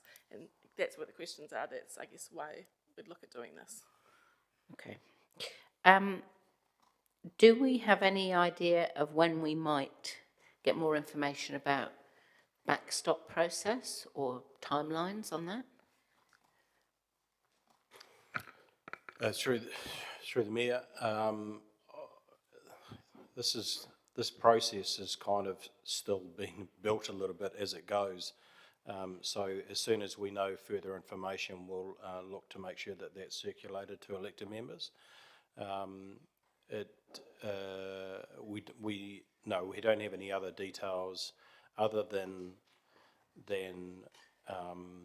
DIA have said that they are open to pretty much any and all options regarding any sort of structural change within the sector. Okay. How might this process change if we have a change of government? How are we factoring that into what we're doing? Maybe I should say when we have a change of government. Through the Mayor, we did at the Metro sector meeting did hear from our local MP, who is the opposition spokesperson for local government. He did say that they were Labor were likely to wait until the outcome of their August feedback before they would provide a position on it. Okay, so we don't know at the moment then. Okay, that's several questions that we've had. I don't know is the answer. For options 1 and 2, it says in the paper at the top of page 9, the key strategic benefits of options 1 and 2 are a degree of certainty for the 2028 term of council. So, but I'm not clear that we would have any certainty for the 2028 term of council under options 1 and 2. So can you explain how you think that that would give us a degree of certainty? Thank you, Councillor. I think it's a fair question to have raised, and probably my lack of certainty in the paper. Therefore, I've added the word degree of. I think the timelines that have been indicated by the announcements suggest that any information on the backstop would be provided post-election, and if the current government was re-elected, that would be at the second half of the calendar year, at least July end. Knowing the timeframes that are required through normal representation reviews prior to an election in order to line everything up and make the changes that are required to be able to do all the voting processes, and the expectation usually that those are completed by the December prior to the year of the election, it would seem extremely difficult for the backstop process to be required of councils by the 2028 election. Therefore, my expectation is it would be 2031. But right. Again, we haven't been told that for sure. Okay. But are we to assume that if we agreed to go into the Head Start process under option 4, that that would be in effect for the 2028 election? The way the policy paper is written is that those that go through Head Start are expected to be able to demonstrate the practicalities of setting up and being ready for 2028. Okay. And so under 4.2, there's a note that our region is not necessarily to the front in terms of thinking about amalgamation options. So is that are we to read into that it might be difficult for us to go down the Head Start pathway in the time frame that's been provided? I think if you look at the attachment which weighs up the pros and cons of each of the options, I think that would be demonstrated there, yes. Okay, thank you. Councillor Zabellin. Thanks, Mr. Mayor. I had a few questions. Just, if I'm reading the paper right, given the time frame, we wouldn't be seeing the results of public feedback until the same time as we see an actual proposal. Is that right? We'd see them concurrently? At this stage, what I've indicated is yes, you would see them concurrently on the 5th of August. However, I've also noted in some of the risks that it may be that we need to circulate information to you in July. Thank you. I'm just wondering about or how could community feedback materially be taken into account to the proposal that we might submit to the government if we do one? Like, what's the opportunity to refine the proposal if we're seeing them concurrently based on what we've heard from the feedback? It's limited. Okay, thank you. There's a mention there about doing a couple of public sessions. I wondered, are we envisaging that those would be like public meetings, or would they be more like drop-in sessions? I think some more like drop-in style expo sessions. The reason I say that is you may have noticed we don't really do public meeting style things, and that is for a couple of reasons. One being that and for this instance, we don't actually have a presentation to present to them. You know, we're collecting their views. We don't have options as such at this point. The other thing is, we did many of them when I first started here, and what we would find over and over again is one person would end up with the microphone and other people didn't necessarily feel comfortable then speaking up, so those more intimate style conversations meant more people were able to share their views. So yeah, a mix of a drop-in plus if any of you came to like the ring road, having some things on the walls where people can give their views in different ways as well. We are also, while it's outside of the window, we do also have our stand at the home show, so that's an opportunity as well. And we also have the Puanga Festival as well, which is an event where we can capture some feedback as well. Yeah. Great, thank you. Just, you'd mentioned, Hannah, that some other legislation or new legislation is going to be written for this process. So this, what do we envisage might that legislation cover that we might need to make a decision on now before we have that legislation? I wouldn't want to speculate. From what I have understood, and I'm reading through the lines as much as many of you are, is that legislation will be shaped and framed by what is put in through the Head Start proposals. So it could be that the legislation writes a process for others to follow through backstop, or a process that's different to backstop, or it could be that the piece of legislation just enables particular amalgamations and lists them and enables them to be excluded from the current LGA provisions. Right, okay, thank you. This is too early to tell, pretty much. Okay, thank you. I was just having a look online and looking at what other councils in the area have been saying, and I noticed that Tararua District Council have put about 7 options to their community, and one of the options is fight for a better option, push back on amalgamation and develop effective shared services model instead. I wondered if that's been on the table. Have we considered including that in our conversations at all? Through the Mayor, as I mentioned earlier on, actually all options are potentially on the table. However, it's been clear from the Head Start and the documentation that's been provided is that there is a desire from the current government to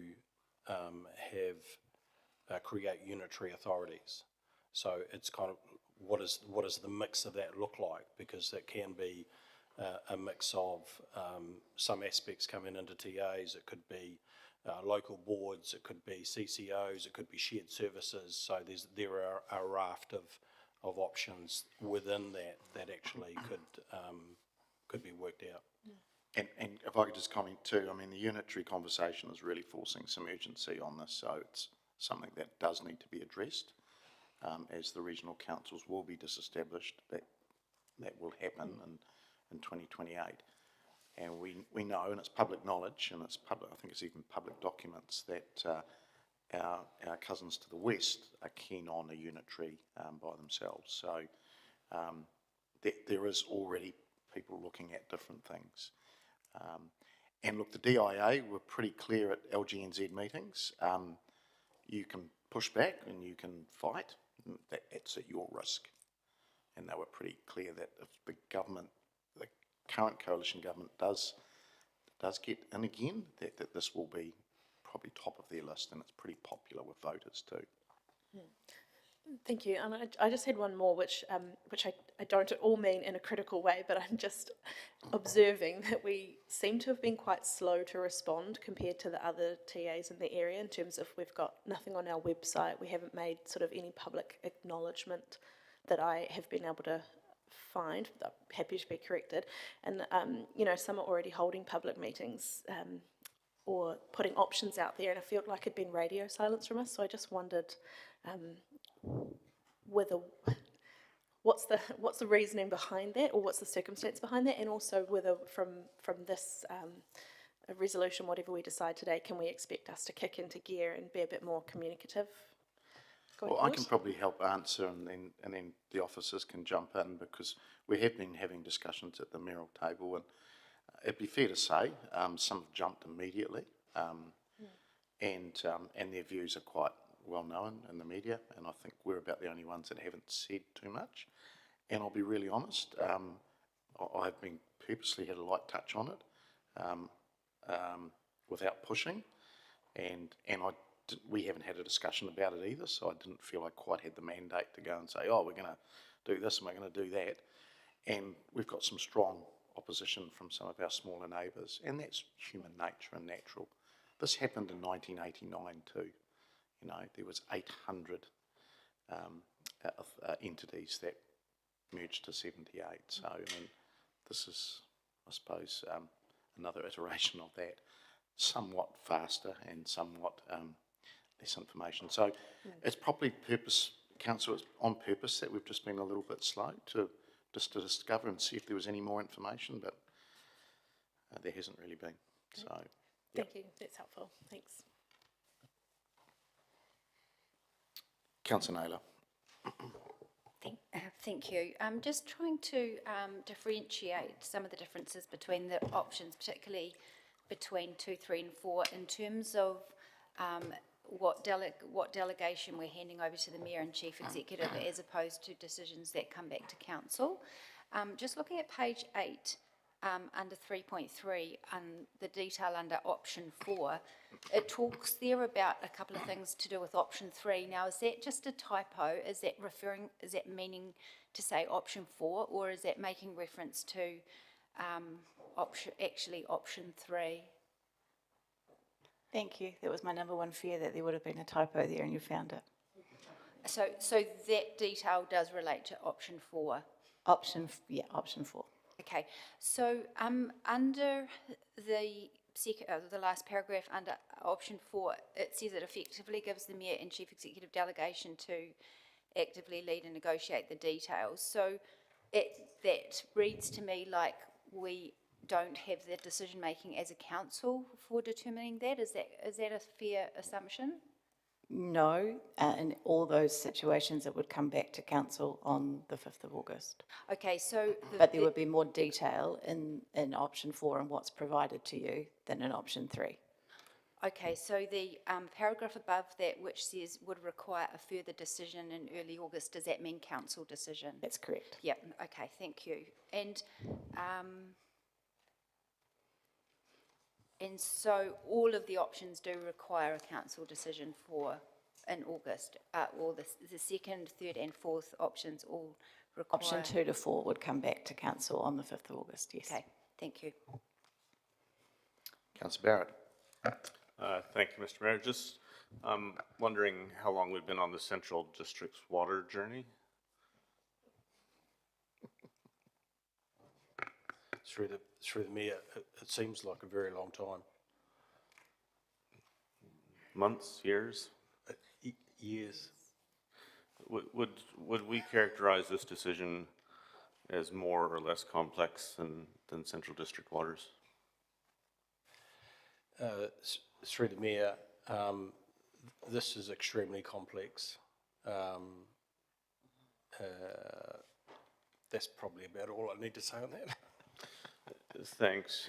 There's a comment just a moment ago that this is popular with voters. I was just interested what the evidence base is for that comment. Rates capping, and Mel, you just need to understand the comments that I've heard around the mayoral table and we haven't had real pushback from the opposition either, that they wouldn't look at something that would force local government to evolve or change. Thanks. I guess so. That's not any kind of formal public opinion polling or anything. It's kind of conversations that have come through. No, it isn't, Councillor. But also for your line of questioning, I think you'd have to understand that there is a view out there that local government needs to evolve in some way. I mean, we've just seen shared services diminish around this table and our neighbours. So it's around local government evolving. Thanks for those. Sorry, I'm going into comments and I shouldn't. No, that's fine. I appreciate the responses, Mr. Mayor. My understanding is the legislation enables compulsion of neighbouring councils.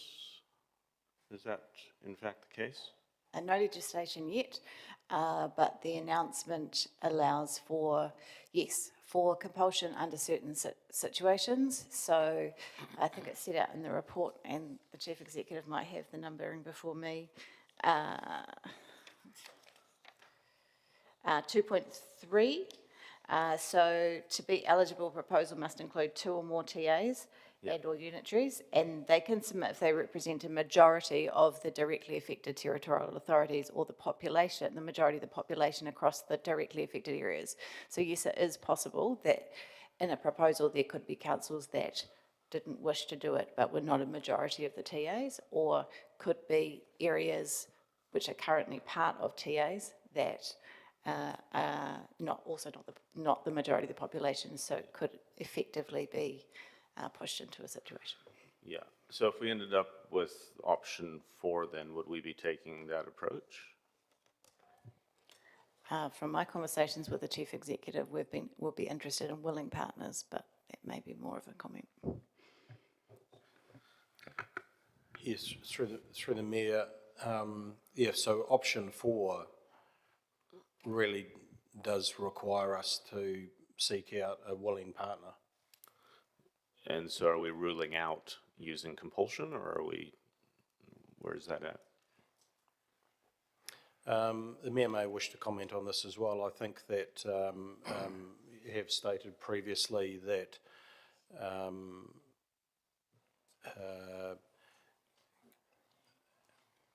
suggesting that somebody should come with us is probably not on our agenda, but the table might have a different view around that. Thank you. Yeah, I agree. It should be willing partners.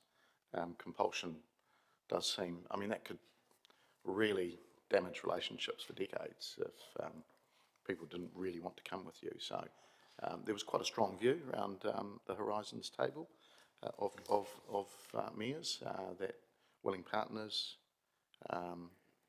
willing openness to explore things, but if people are not, then you probably wouldn't go there. So to answer your question, Councillor, I think compulsion is quite a strong stick to do it. Thanks. Just trying to understand the options in terms of option 3, where we talk about leading a response. Is option 3, if that's decided today and in principle, to go into the Head Start, or could the response be that actually by the time we get to August we've decided that the Head Start isn't quite the fit for us? Yes, I think the latter. So option 3 would give the Mayor and the Chief Executive a direction to look seriously at this with some creative solutions. And those creative solutions might be that we've looked at it and we think, no, we're going to wait for backstop. It might be that we've looked at it and yes, we could put in a proposal under Head Start, or it might be we've looked at it, we've had some conversations, we think we could indicate to central government that we're interested and we would still seek to put in a communication by the 9th of August, but that might not necessarily meet the Head Start criteria. Great, thank you. When will there's a regional assessment underway, I understand. When will that arrive and when will the public see it? Mr. Mayor, I don't know the answer to that one. Yeah, through the Mayor, I'll just need to come back. I can come back to you on that. I don't have that detail in front of me at the moment, but it is being currently worked on. Is the intent that the public will see it? Again, I'd need to check with our other partners in that as well, so across the region, but I would think that that would be the case, but let me check on that as well. Certainly timeframe wise, the intent of that research is to be able to inform all of the council's conversations. Yeah, thank you. Just finally, I wanted to explore then, it's just around kind of where the process might ultimately go in terms of community consultation and hearings or some other form of kind of structured engagement. Is there already intent for that post the 9th? Is there, what are we thinking there? I think it would be a fair comment to say this council's processes would usually expect a consultation with its submissions and a full hearing process. What we don't know is what the Head Start rules will be, whether the Head Start rules will say, well, therefore this thing is happening that you've put in, or whether the Head Start rules, which are made in the new year, might say, okay, now go out and consult on the shape of the thing that you've put forward to us. We don't know that yet. So in terms of our freedom to operate, I guess as a council, are we in a position where we could express an intent around having a public hearings process subject to being banned from it by the legislature, something along those lines, so that we could signal today a clear intent that we do expect community structured involvement in this post 9th of August? I would probably seek legal counsel advice on that. Obviously, you can't do something that's set out as not being able to do in law. We don't know what that law is yet. It may be that could be something that we could consider for the decision on the 3rd of August, if there was a proposal you wish to go forward to, and we could do some preparation around wording to that intent.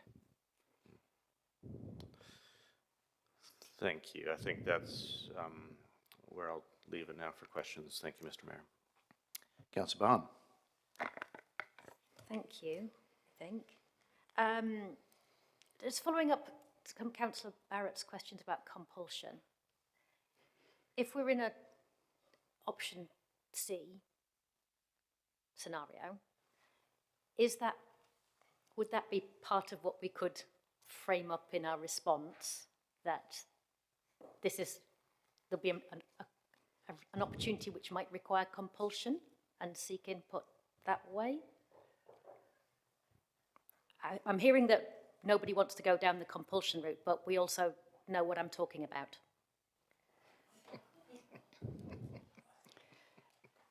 You can answer that one. Oh, thank you. I can go to part 2 if you'd rather.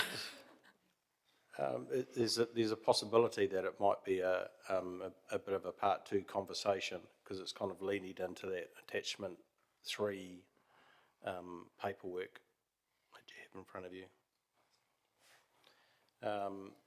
In general terms, yes. If we were preparing a response, so could that response include options which hadn't received universal acclaim? Yes. So what option 3 is attempting to do is for Palmerston North as the largest TA across the Horizons region, is to be leading a response. And it might not be providing details that are outlined in the full Head Start process, but it is indicating to the government its intention to be involved in future conversations or amalgamations or those sorts of things, and it might name who that might be with.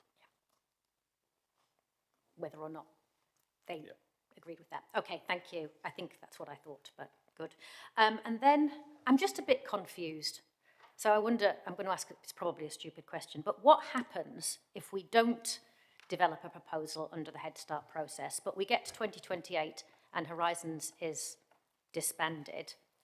Like, what's the actual backstop? What's the fallback position there? If we, because the Horizons region is not ready for these conversations. The report says so. We all know it. 2028 is next week, practically. What happens if we can't do this? We're run by Wanganui. Through the mayor. We need to go to part 2 for that as well. The backstop process is in the paperwork is that Horizons Regional Council will be replaced with either a commissioner or a panel of mayors or those sorts of things. So some of the functions, I would imagine, would continue to occur until the various other proposals potentially work their way out or way through. So Palmerston North City Council survives to fight another election, presumably. I would hope so. I presume that's a comment, Councillor. Is it? Or is it? It's a question. I have zero certainty that this council survives past 2028. Through the mayor, I think Hannah's already mentioned that as well. The chances of backstop, it's looking that it's beyond 2028 for any sort of structural changes to be implemented. It would be a neat trick to have it completed by that time. I think comment sounds impossible to me, but thank you. Councillor Johnson. Yeah, sorry, I forgot to ask a question about how this impacts on our LTP preparations. Because everyone has asked that. Yeah. And we've just and what's the answer? And the answer is, under the Act, we've got to continue. We've got to carry on. So we're consulting on what we're going to be doing in 2028, 2029, all the rest of it. Okay. It's slightly ridiculous, yeah. Is there there was an option to delay, when we were doing the waters thing, there was an option to defer. Is there no option to defer? At this stage, there isn't, but there was quite a bit of pressure building, including some of the metros, much bigger than us, pushing back and saying, we can't keep doing this. It's counterproductive. Yeah. And I mean, never mind the cost that's involved. It's absolutely. Lack of trust. All right, thank you. All right, colleagues, I'll put you out of your misery. I'd like to explore that we look at B.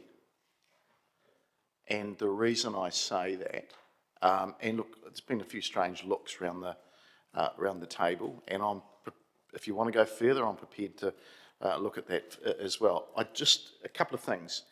Well, first of all, I need a seconder to get it on the table. Is there a seconder for B? Okay, thank you, Councillor Naylor. And look, I say this, but there's so much uncertainty out there. I just want to put it on the table that, first of all, I'm not trying to be a cheerleader of the process or the government in this. It's just been handed down to us and we've got to deal with it. The time frame is ridiculous. To roll back 150 years and 3 months of local government is bordering on ridiculous. But that's what we've been dealt with. So this is I suppose, the cards we've been dealt. And also to force compulsion could have really, really nasty consequences for those that end up standing up in the organisation, and you've got communities of supposed interest absolutely against you. And we've just gone through a bit of that with our colleagues at Bunnythorpe. So it could be disastrous and have some really unforeseen consequences. So I'm in favour of willing partners. Look, there's so much uncertainty. I think we can't do nothing. We absolutely can't. And I know there's some conversations a lot more advanced to the west of us, and there's even been some documents floating around that go into quite a lot of detail around the shared services, the lowering of rates, a whole lot of different things. We're nowhere near that because we just don't know who's interested. This is a light touch and it explores opportunities without pushing too much. I've been really purposeful in that space. The unitary conversation is absolutely pushing some form of urgency on this. What will the unitary look like in 28? There'll have to be something there, whether it's a split model or it's a CCO or whatever it is. I just don't know. We've just got to tease that out more. It's happening around the country, especially the metros. They were 80% in favour of this, with only 1 or 2 dissenting, ironically smaller city councils that were worried about what was going to happen next. But we do need to hear from the community. That's the main thing. All of this has been done without any real mandate from our people. So we've got to go out with something. We've got to go and ask some questions. Do they want us just to stay the same? Do they want us to go and talk to people? What would that look like? Is it a full-on Manawatu Wanganui unitary? Is it a sub-regional, or is it just something that sits nicely with some like-minded and willing communities of interest around us? So I do think we need to do something. As I said, doing nothing is not really an option, and I think going to number 4 is perhaps that's a bit too far as well, because we just don't know what that looks like. So I think number 2 is probably our best bet. And then we could always ramp it up if all of a sudden we get a partner or two, and there was a community of interest connection there. I'm thinking people that use our hospitals, our airports, our stadiums, our playing fields. We provide jobs for them. Those are our communities of interest. So we could ramp that up if we needed to. This is going to take a long time. The 3 months is just the start. It will roll on thereafter. So the unitary thing is quite important, so don't forget that, because I do think people will be looking to us to lead in that space, and we just need to understand what that would look like. So I've got the conversation going, and welcome people's views. Councillor Bowen. Thanks, Mr. Mayor, and thanks to you and the CE. We're going to have to find time to do all of this. There's no question we have to get busy. I prefer option C, to be honest.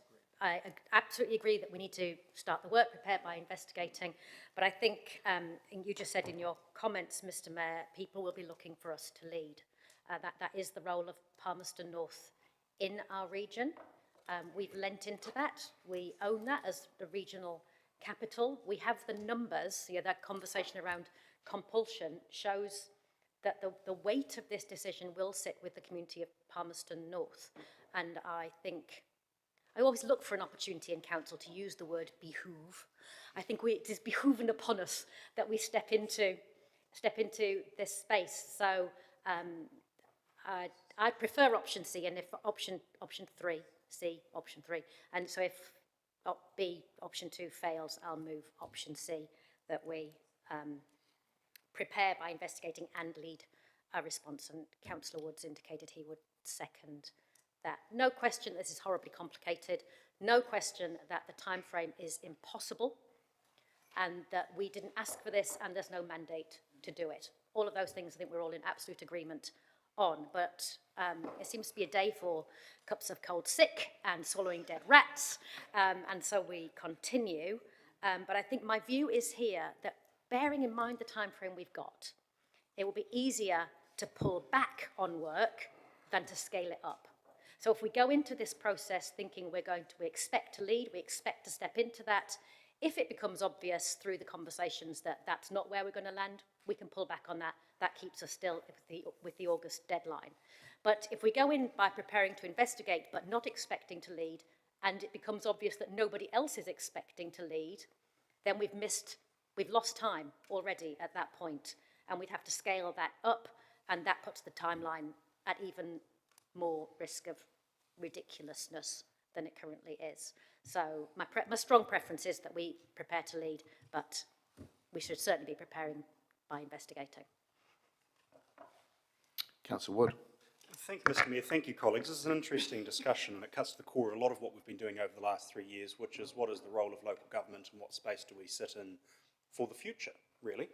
I've got a few points I'd like to make on amalgamation. The first one is the value of unitary authorities.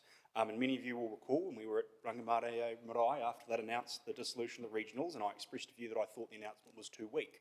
That really, if you're going to get rid of the regional councils, you need to be looking at a unitary model, not maybe shared services, maybe this, maybe that. And so I think it's a crying shame the government didn't announce this in November last year when they announced the dissolution of the regionals, and we could have had a head start, ironically, on that conversation 6 months ago with our community. Unitaries work. It works well in Auckland, it works well in Gisborne, it works well in Nelson, and I'm sure it would work well here as well. So I've always been of the view that unitaries are where we'll end up. Bigger isn't always better, and that's the conversation that you've been seeing a lot in the news, a lot in the community. We've seen it happen a lot. It's been an active topic of discussion in New Zealand for the last few years, going from 20 DHBs to 1, probably too far. You might have been able to get away with 5 or 6, going from 67 water controlling councils to 4 or 10 3-water entities, possibly too far. And if the goal here is to go from 78 councils to 8, that in my view would be too far. If the goal here is to go from 78 to 30, 35, that I have an appetite for. And so it is a little bit difficult that the government hasn't announced our goal is to halve the number of councils and get to about 30 or 40. That would give us a bench post, because it's very different a conversation to go to 10 councils in New Zealand versus to go to 35.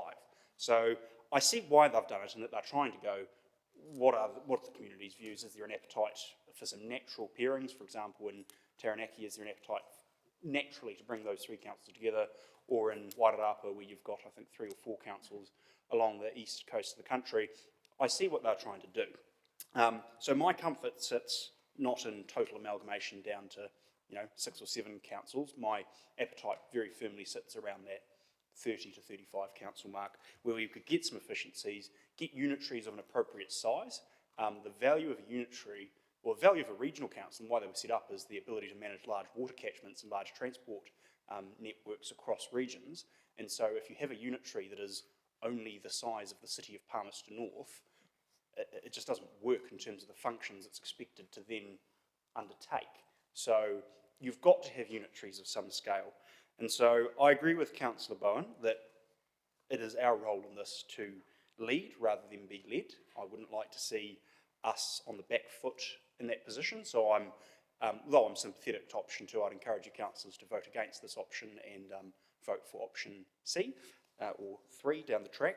I don't think that this process is asking us to roll back 150 years of local government in 3 months. I think this process is starting a conversation and starting us on a path. We're not going to have the answer in 3 months' time. However, we can start down that pathway. In 1989, when they went from 700 county councils, and interestingly, I was in Canada the other year, and they've still got reeves and county councils of areas of about 600 people. Got a family friend who got elected with 87 votes.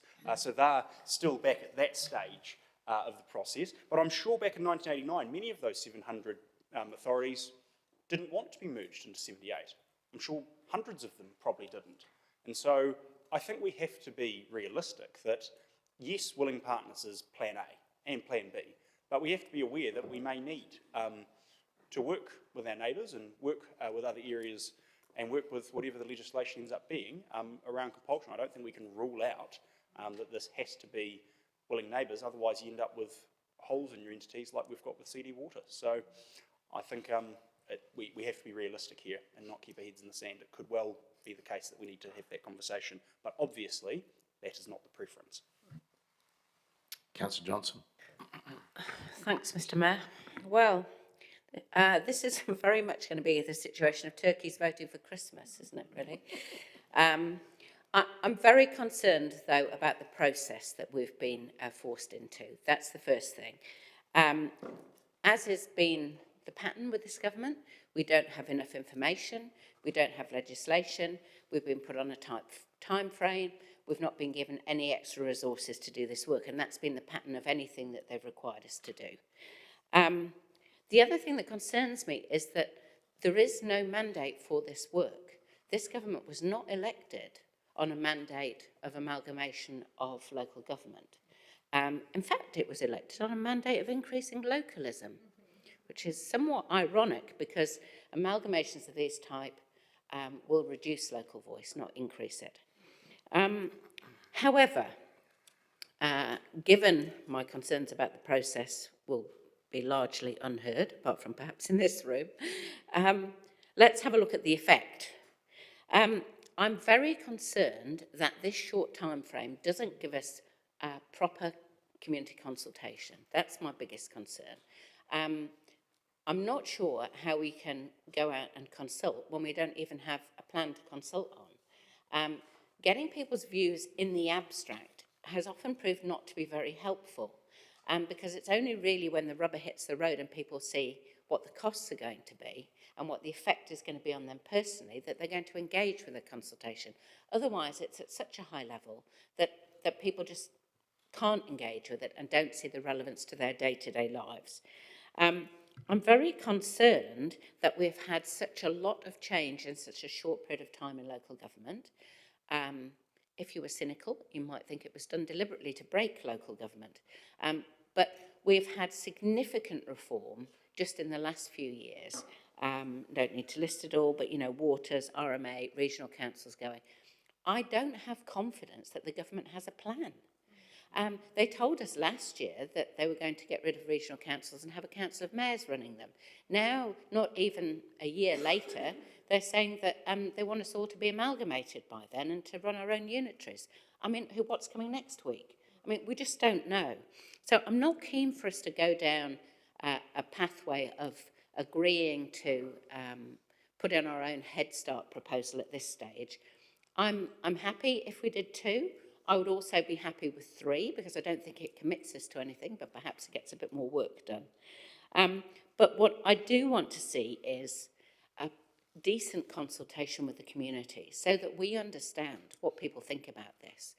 Are there financial benefits? One would assume that there are, but let's try and quantify them. What will be the effect on local voice? Will Palmerston North be represented by 1 or 2 councillors in a huge unitary authority? Maybe we need to look to Auckland to see how that worked out for people in Auckland.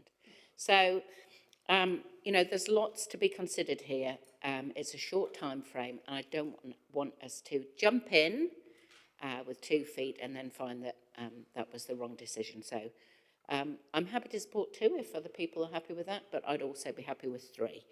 Thank you. Councillor Dennison online. Thank you, Mr. Mayor. I would support a wider leading of this process. I think when we've got neighbours that have been very good with us, I liken it a bit to when we were talking about the compulsion argument. I liken this to when you're kind of picking sports teams to play a game of rugby with your schoolmates in the schoolyard, and one captain gets to call what players he wants to join his team and the other one alternates. And I would suggest if we were playing this game with our bunch of friends in our neighbourhood, we would want to pick someone like the Manawatu district to be join teams with. And for them to say that they don't want to look beyond their own boundary and want to do it alone, I think that's unfortunately short-sighted for both of us. And so because of the notion of not being into compulsion, I think that disadvantages us both and even the wider region if we're not going to be open to proposing working with them as a leader of our region. And so I'm all in for leading away and proposing something that has shape for our future, because I take the point, turkeys don't vote for Christmas. I kind of saw this as a whole bunch of fish and chip shops don't start promoting keto diets. It's everyone's going to be disadvantaged in some way, and I want to get the best outcome for everybody. That's my first point. So I think I don't want to just work with the willing neighbours. I want to work with who would best form an outcome for our wider region's benefit. The other one around the government change, I was just looking back to the reform of '89, and there was actually about a 3-year period where they did the investigation and design phase before they did a rollout, which took a couple of years in itself. And we're missing one very important phase here, the investigation and design phase. It's like they want to do the design phase in 3 months and then put the rollout before our next election. And I just don't feel that's realistic. The other point to note is the last reform was led out by the Commission, and Sir Brian Elwood, who was a long-standing Mayor of Palmerston North, was well regarded in the sector, he had a legal background and could navigate the relationship with the local government sector and central government. He was a conduit and well regarded and led out that investigation and design phase, and then ultimately led it right through to the implementation. And what I feel is missing massively in this process of design is that there's been no local government sector input into what this might look like, apart from us having a speed dating exercise where we're not having everyone wanting to come to the ball to have a dance. And so I want to put critic focus on this government's proposal, and I take the point of Councillor Barrett's question of how long did it take to do the water transformation, but that was proposed. I looked that up actually. It was back in July 2020 when Minister Mahuta proposed the water reform, and then just over a year later mandated it. Can I make the point that the reason that there was prolonged of the implementation is because there was a change of government? And I don't want to predetermine that there might be a change of government come end of the year, but that's part of the reason why we've had an extended time frame to implement the waters, is because there's been a complete change of direction. And I really would love our local government minister to really take note that this is not going down well. I feel like the Mayor made the very starting point. This timeline is ridiculous, and it is. And end with the point which I think is most important. I think we should lead this process, and I think we should also be promoting other partners to work with, even if they don't see it at this point themselves, the benefit of it. And that's with all respect to every one of our neighbouring councils. But I feel like we need to do this for the wider good and for our future together. Thank you, Mr. Mayor. Councillor Barrett. Thank you, Mr. Mayor and colleagues. Concur with much of what's been said, and finding that kind of comfort at neither end of the spectrum in terms of 1 or 4. It does seem that there's been some at least suggestion that option 2 could be perceived as us not leading. I don't see that at all. I think option 2 is we already know that we are the largest city in the region, and we are simply doing it at a speed that is more likely in the long term to actually meet with success rather than starting to rush to some end games, giving folks a chance to come with us. I'm reminded of Councillor Dennison's analogy. He was really good with analogies today, by the way, but his analogy of the piano and the stage when we did the capital value transition is, moving it at a speed that people can work with and adapt. And I think option 2 actually speaks quite well to that, and does give the Mayor and Chief Executive room to move. I think it's about being strategic, really, and just letting things develop in a reasonable fashion. I think ultimately, the mandate for this must come from the people, and not from the minister of the day. And if it means that there is a change of government in between now and the time that we rearrange things, that's fine. I well accept the Mayor's point that there is appetite for change. I would be very cautious about conflating that appetite for change with an appetite for what's being foisted on us.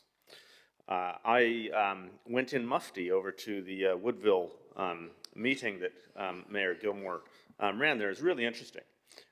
One of the things that really struck me out of that meeting was that the echo of the 89 reforms was loud, it was strong, and it was still full of anger. It is important that we take communities with us and we don't just rush something through because it looks good on paper or it looks good on numbers or it's what the minister said or anything else. This needs ultimately to have community mandate behind it, and to that point, my preference would be that ultimately any decisions made around local governing arrangements go via referendum, because actually turkeys don't vote for Christmas, and you will end up with all sorts of perverse outcomes if you let local government make the decision. You will end up with all sorts of perverse outcomes if you let ministers make the decision. If you put the decision in the people's hands, you will get an enduring decision that will stand the test of time and deliver. So I hope we end up in that path, and I think option 2 gives us simply that room to breathe, for some options to be picked up, considered, and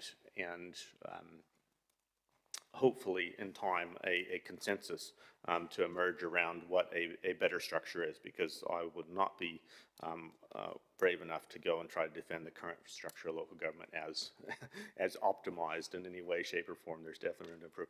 The one risk that I see with this, and I just want to be upfront about the risk that I see, is around Te Araroa District. So Te Araroa is upstream of us, obviously, and so when we think about unified management of the catchment, that is a huge priority. I would hate for us to end up in a situation where we are downstream, receiving problems from another council that is upstream, and with both Greater Wellington and Hawke's Bay more in the, let's say, hot to trot category, there is a risk that Te Araroa does jump into one of those before they have a chance to connect with us, and I would hate to see us lock in generations of split management of one of the most important river catchments in this nation. That would be a real tragedy to come of this, and I think that's a risk, but it's a risk that's being driven by crazy timeframes and unrealistic expectations. Councillor Bellin. Thank you. Thanks, Councillor Barrett. I do agree with some of your points that I hadn't thought of, and I may need to rethink my comments, but there's not enough time, so we're just going to go with what I've said and then think about it later. I just wanted to say that I am very, very cognizant of all the difficulties and nuances and timeframes and complications, and I'm really appreciative of all of our staff who are just having to run this race with their blindfolds on and do their best for us. And I'm also really cognizant that a lot of this workload initially is going to fall to the Mayor and to the CE to lay some groundwork for us because it's highly relational at this stage, so I really appreciate that. However, I do just have a list of things I'm uncomfortable with. The first one is doing a public feedback exercise at a high level while we're also working on developing a proposal at the same time, or an arrangement at the same time, and having extremely limited ability for those two things to interact. And of course, I really do want to see robust public consultation and a proper conversation with the community, but I do just object to this mode of it, because I know we're making the best of a bad timeline, but it's really hard to square with the community, I think, if you're saying we're going to collect your general views at the same time as we're working on something specific, and there'll be minimal opportunity for the feedback to influence the shape of that arrangement. So I'm uncomfortable with that. I am uncomfortable with going out to the public without some actual options to discuss or directions to discuss, even though we don't have that yet. Some other councils have been able to do that, and I'm quite conscious of the contrast of how that looks. I am uncomfortable with only 2 public sessions being held because it doesn't seem proportionate to me to the size of the issue. And I am uncomfortable with PNCC being silent on this for much longer. I appreciate we haven't had the discussion yet, but I do think we need to at least have an acknowledgement of it on our website or somewhere. I did also wonder whether taking a more proactive role is a way to maybe better get some not certainty, but a better level of certainty or transparency, because we can have more of a shaping role rather than waiting to see what falls out of what our neighbours do. I do think our people would want to know that we have some leverage to collaboratively shape things, and I think option 3 has more of that than option 2, and I've got no basis for that view of why I think the public think that. It's just my hunch at this time. So I would support option 3. I think from my role on the Shareholders Committee of Central District's Water, we've seen progress updates on how much work is going into that organisation being ready to go live by the due date, and it's enormous. It's just a huge, huge amount of complex work with so many layers to make that organisational merger at top speed, and it's a huge ask of the staff who are delivering it, and this reform is going to be no different. So I think we need to shore up our position as one which has an appetite for getting things going and not waiting to see. And finally, because I just need a general comment, this is an unfunded mandate, another one, and it's a crazy timeline, and it's an appalling and absolutely needless sidelining of community input at this stage for a decision that directly impacts them, and it's the biggest reform of local representation in decades, in my whole lifetime. And the way that it's been framed by the government, there is a very reasonable assumption that this could be another form of public service job cuts. We need to take that into account. So I think taking a leadership role as soon as we can is at least a way of trying to keep some influence over those many different factors. So I would be more in favour of option 3 this time. But I'm going to consider Councillor Barrett's comments and then decide. Councillor Happer. Thank you. I have listened to all the comments and considered them, and I do appreciate everything that everyone said, but I do support Councillor Bowen's recommendation going forward. So I'm sorry, but I will be supporting Councillor Bowen if she puts her recommendation up, because I do think that we do need to lead going forward as a city. We have got the population base, so I'm going to say it quite fairly. We've got that base, and our people are looking for us to lead. I think it is something that we need to do, and that's why I think option 3 is the better option for us. And I think, to Councillor Barrett's point, I think as a leader you can consult, and you can consult well in that option, just as well as you can do in option 2. So I think that option 3 we can consult well, even though we'll be giving a sandwich, and I won't kind of say what kind of sandwich it is, but we're given a sandwich that we have to deal with it, and we have to go out and do the consultation as well as the other report will come back to us at the same time. It is going to be hard and tough, but we still have to go out and give our community something so that they know what's going on at the same time. So I do agree with option 3. So if it does come back around, I'll be supporting option 3. Thank you. Deputy Mayor. Kia ora, Your Worship and colleagues and staff. I do want to say that when I first read this, I was looking at option 3, and I haven't changed my perception of that. I think we do need to lead this out.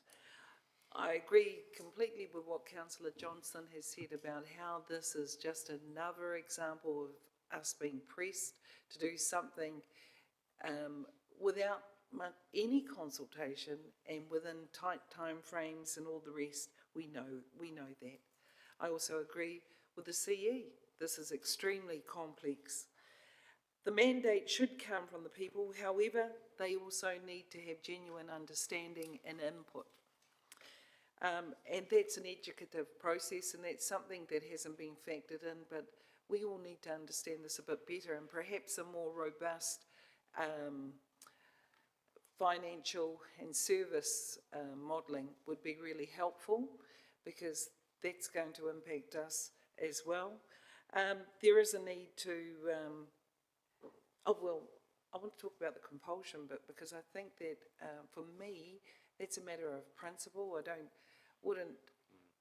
And integrity. I would hate to see us say someone's got to do it, you know, and but we've been put in a horrible situation, and other councils as well, that could be a reality.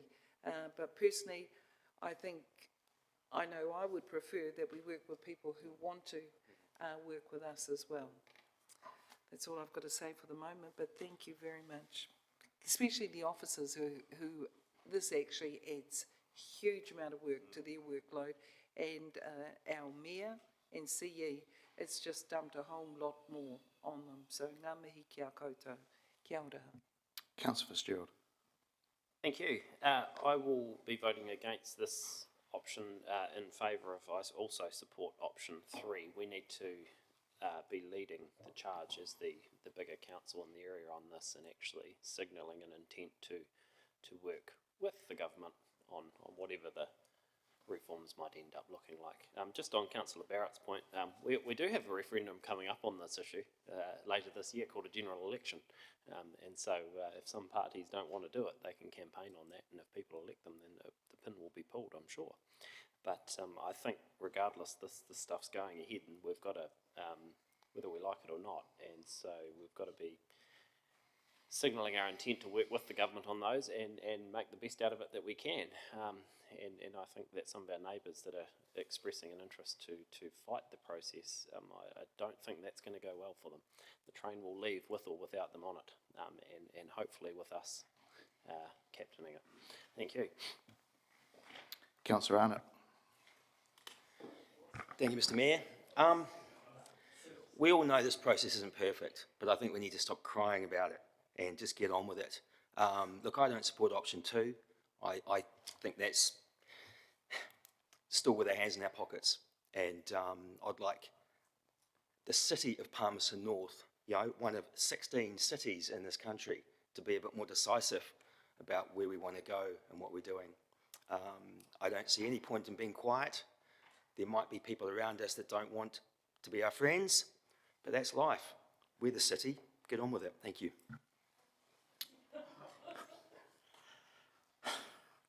Councillor Naylor. Thank you. I came today with a real open mind about options 2 and 3 actually, but I'm really pleased to support the Mayor's suggestion of option 2 for many of the reasons that you've outlined, even some of you who are saying that you'd support 3. And I know there's a marginal difference between the two, but given the size and scale of the change, I think we need to take a cautious and measured approach to this that does take our community with us, that is community driven. And I feel that option 3, whilst it's being acknowledged by some of you as that's more taking a lead, for me, authentic and genuine engagement with the community does mean that we stay open-minded to what those options could look like. And for me, a slower and more cautious approach, as outlined in option 2, does enable that.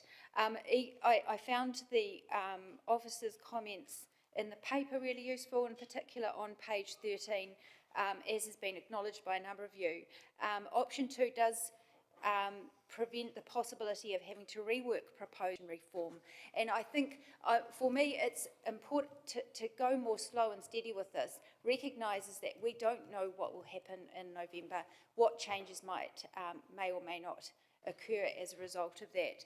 So I believe this is a more measured approach and definitely support option 2. Okay, colleagues, I'm reading the room. And I'm not against option C by any means and prepared to lead. But I needed a mandate, and even you, I needed a mandate from you. So understanding orders, I'm going to change a recommendation with, and I'm not sure whether the seconder will support me, but option 2 be changed to option 3. You're not. Okay, can I have a seconder? Thank you, Councillor Bowen. Look, colleagues, this is our first conversation, and I just didn't have a firm view of where you all sat on this. It's very clear now.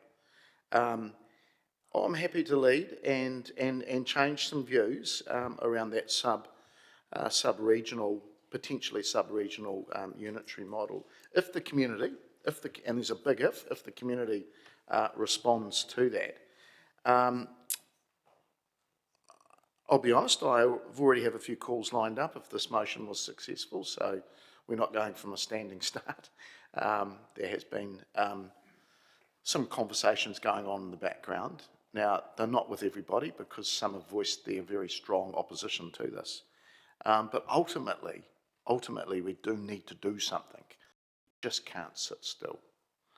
And we need to be strategic. A few of you have said that, and yes, we can lead. We are one of the 16 cities, and I think we're number 7.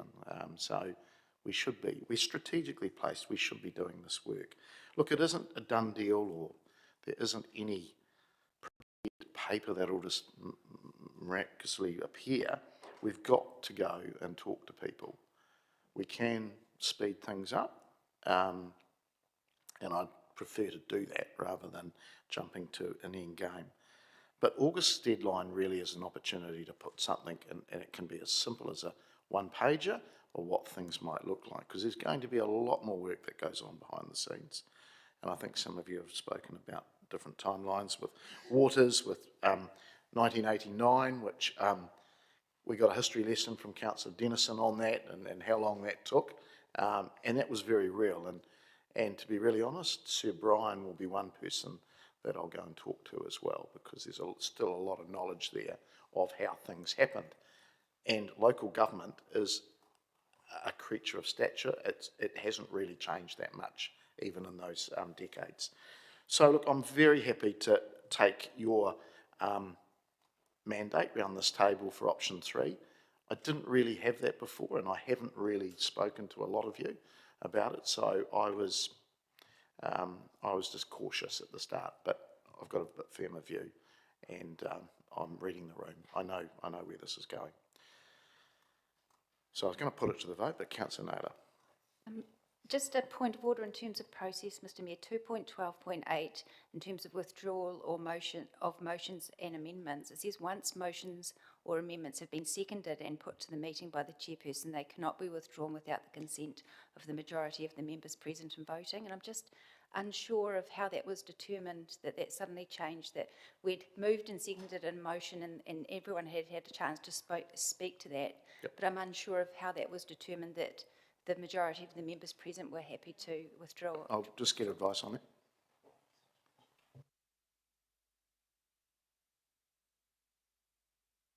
I have a majority of speakers that have spoken against option 2.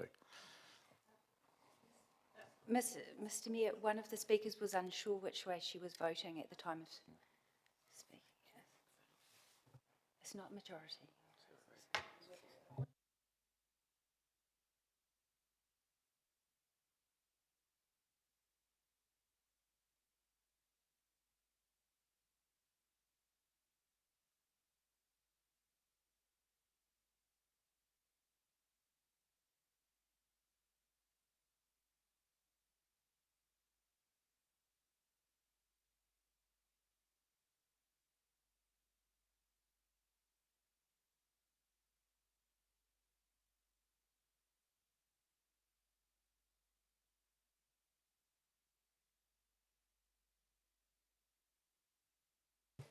Okay, so look, colleagues, of those that have spoken, the vast majority spoke for option 3. So understanding orders, I can change that, but I will allow those that don't agree with it to speak again, and I've got 2 of you wanting to do that. Councillor Naylor.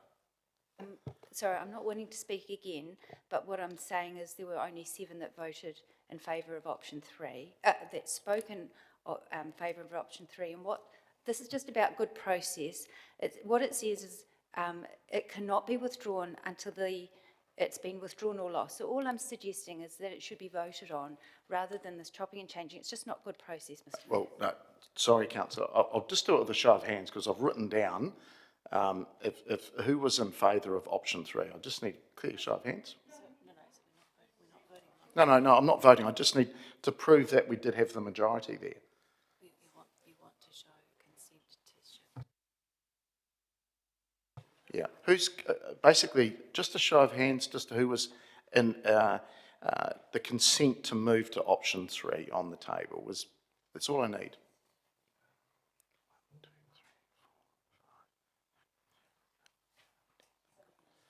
That's 12. They don't need to speak, councillor.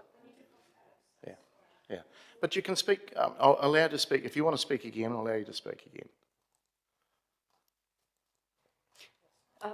Look, just briefly, I recognise that you're getting the mood of the room, but I think there is a reason for really good process, and our standing orders do outline. All it needed was for that to be put to the vote, and then that would have been in line with our standing orders. I don't disagree with you in terms of where we get to, what the outcome might be, but I think it's important for us not to assume that those who are silent, that you know which way they would vote. Councillor Johnson. Yeah, look, I just really object to the process here. It feels like the rug is pulled out from under you when you stand up and speak to a motion, and then at the last minute that motion's withdrawn and a new one's put up. It just isn't good process. And if that's what's desired, then we need a formal vote on it. I think I know what the room says. It just isn't good process, and I object to it on that principle. You might be correct, but we need to follow due process, and when we've all just spoken to a particular particular resolution and then it's pulled at the last minute and something else is put up, that's not good process and it's not fair either. All right, colleagues, I've heard you. Thank you. We will vote on the motion that's in front of us. Thank you. Oh, look, I've followed standing orders, colleagues.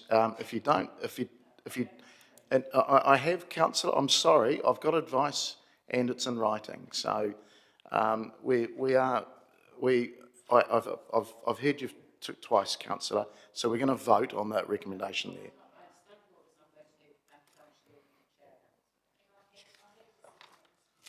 Yeah. Okay, we're going to have to adjourn to get that. Thank you. Okay, well, I'm not happy.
Just waiting for all councillors to get back.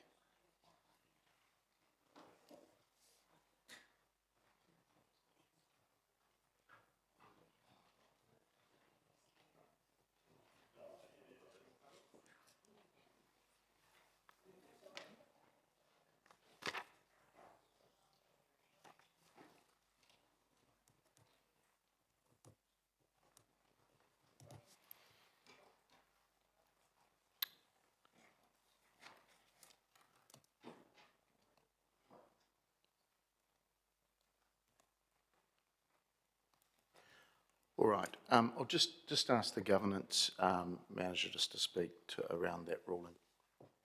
Thank you, Mr Mayor. So a procedural motion has been put to withdraw the ruling of the chair. So what we need to do now is we need to vote on that. If that vote passes by majority, then the action would be to go back to option 2 on the table, vote on that, and then if that fails, to vote on option 3. If the vote on withdrawing the chairperson's ruling fails, then we'll continue to vote on the option that's on the table. Just to note that in Standing Orders 2.15.7, that this is one vote in Palmerston Standing Orders where the chair does have the final vote on the matter. So if it was 8-8,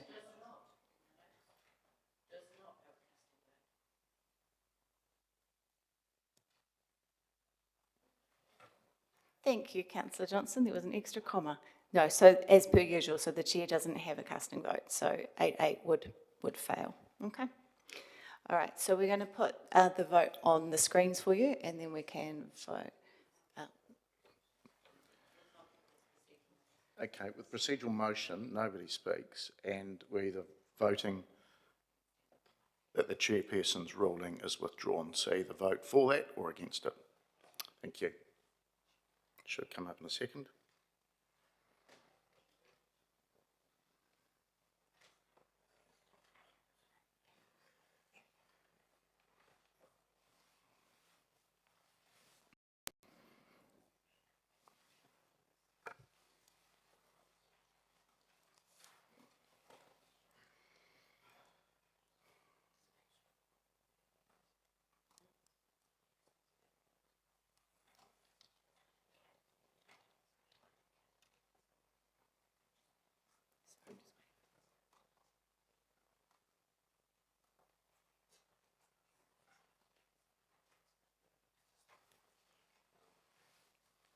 And that is failed, 7 votes for and 9 against.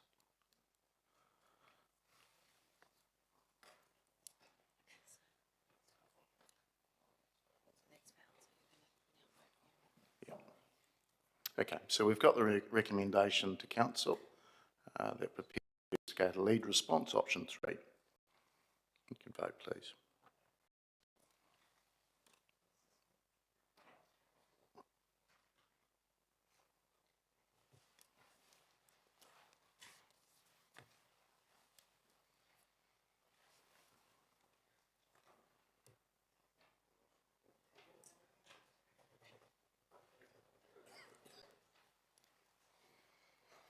And that has passed 13 votes for and 3 against. All right, colleagues, we might stop there. I'll just go and get myself patched up when I come back. I have a sense of humour, don't worry. Okay, so we'll come back at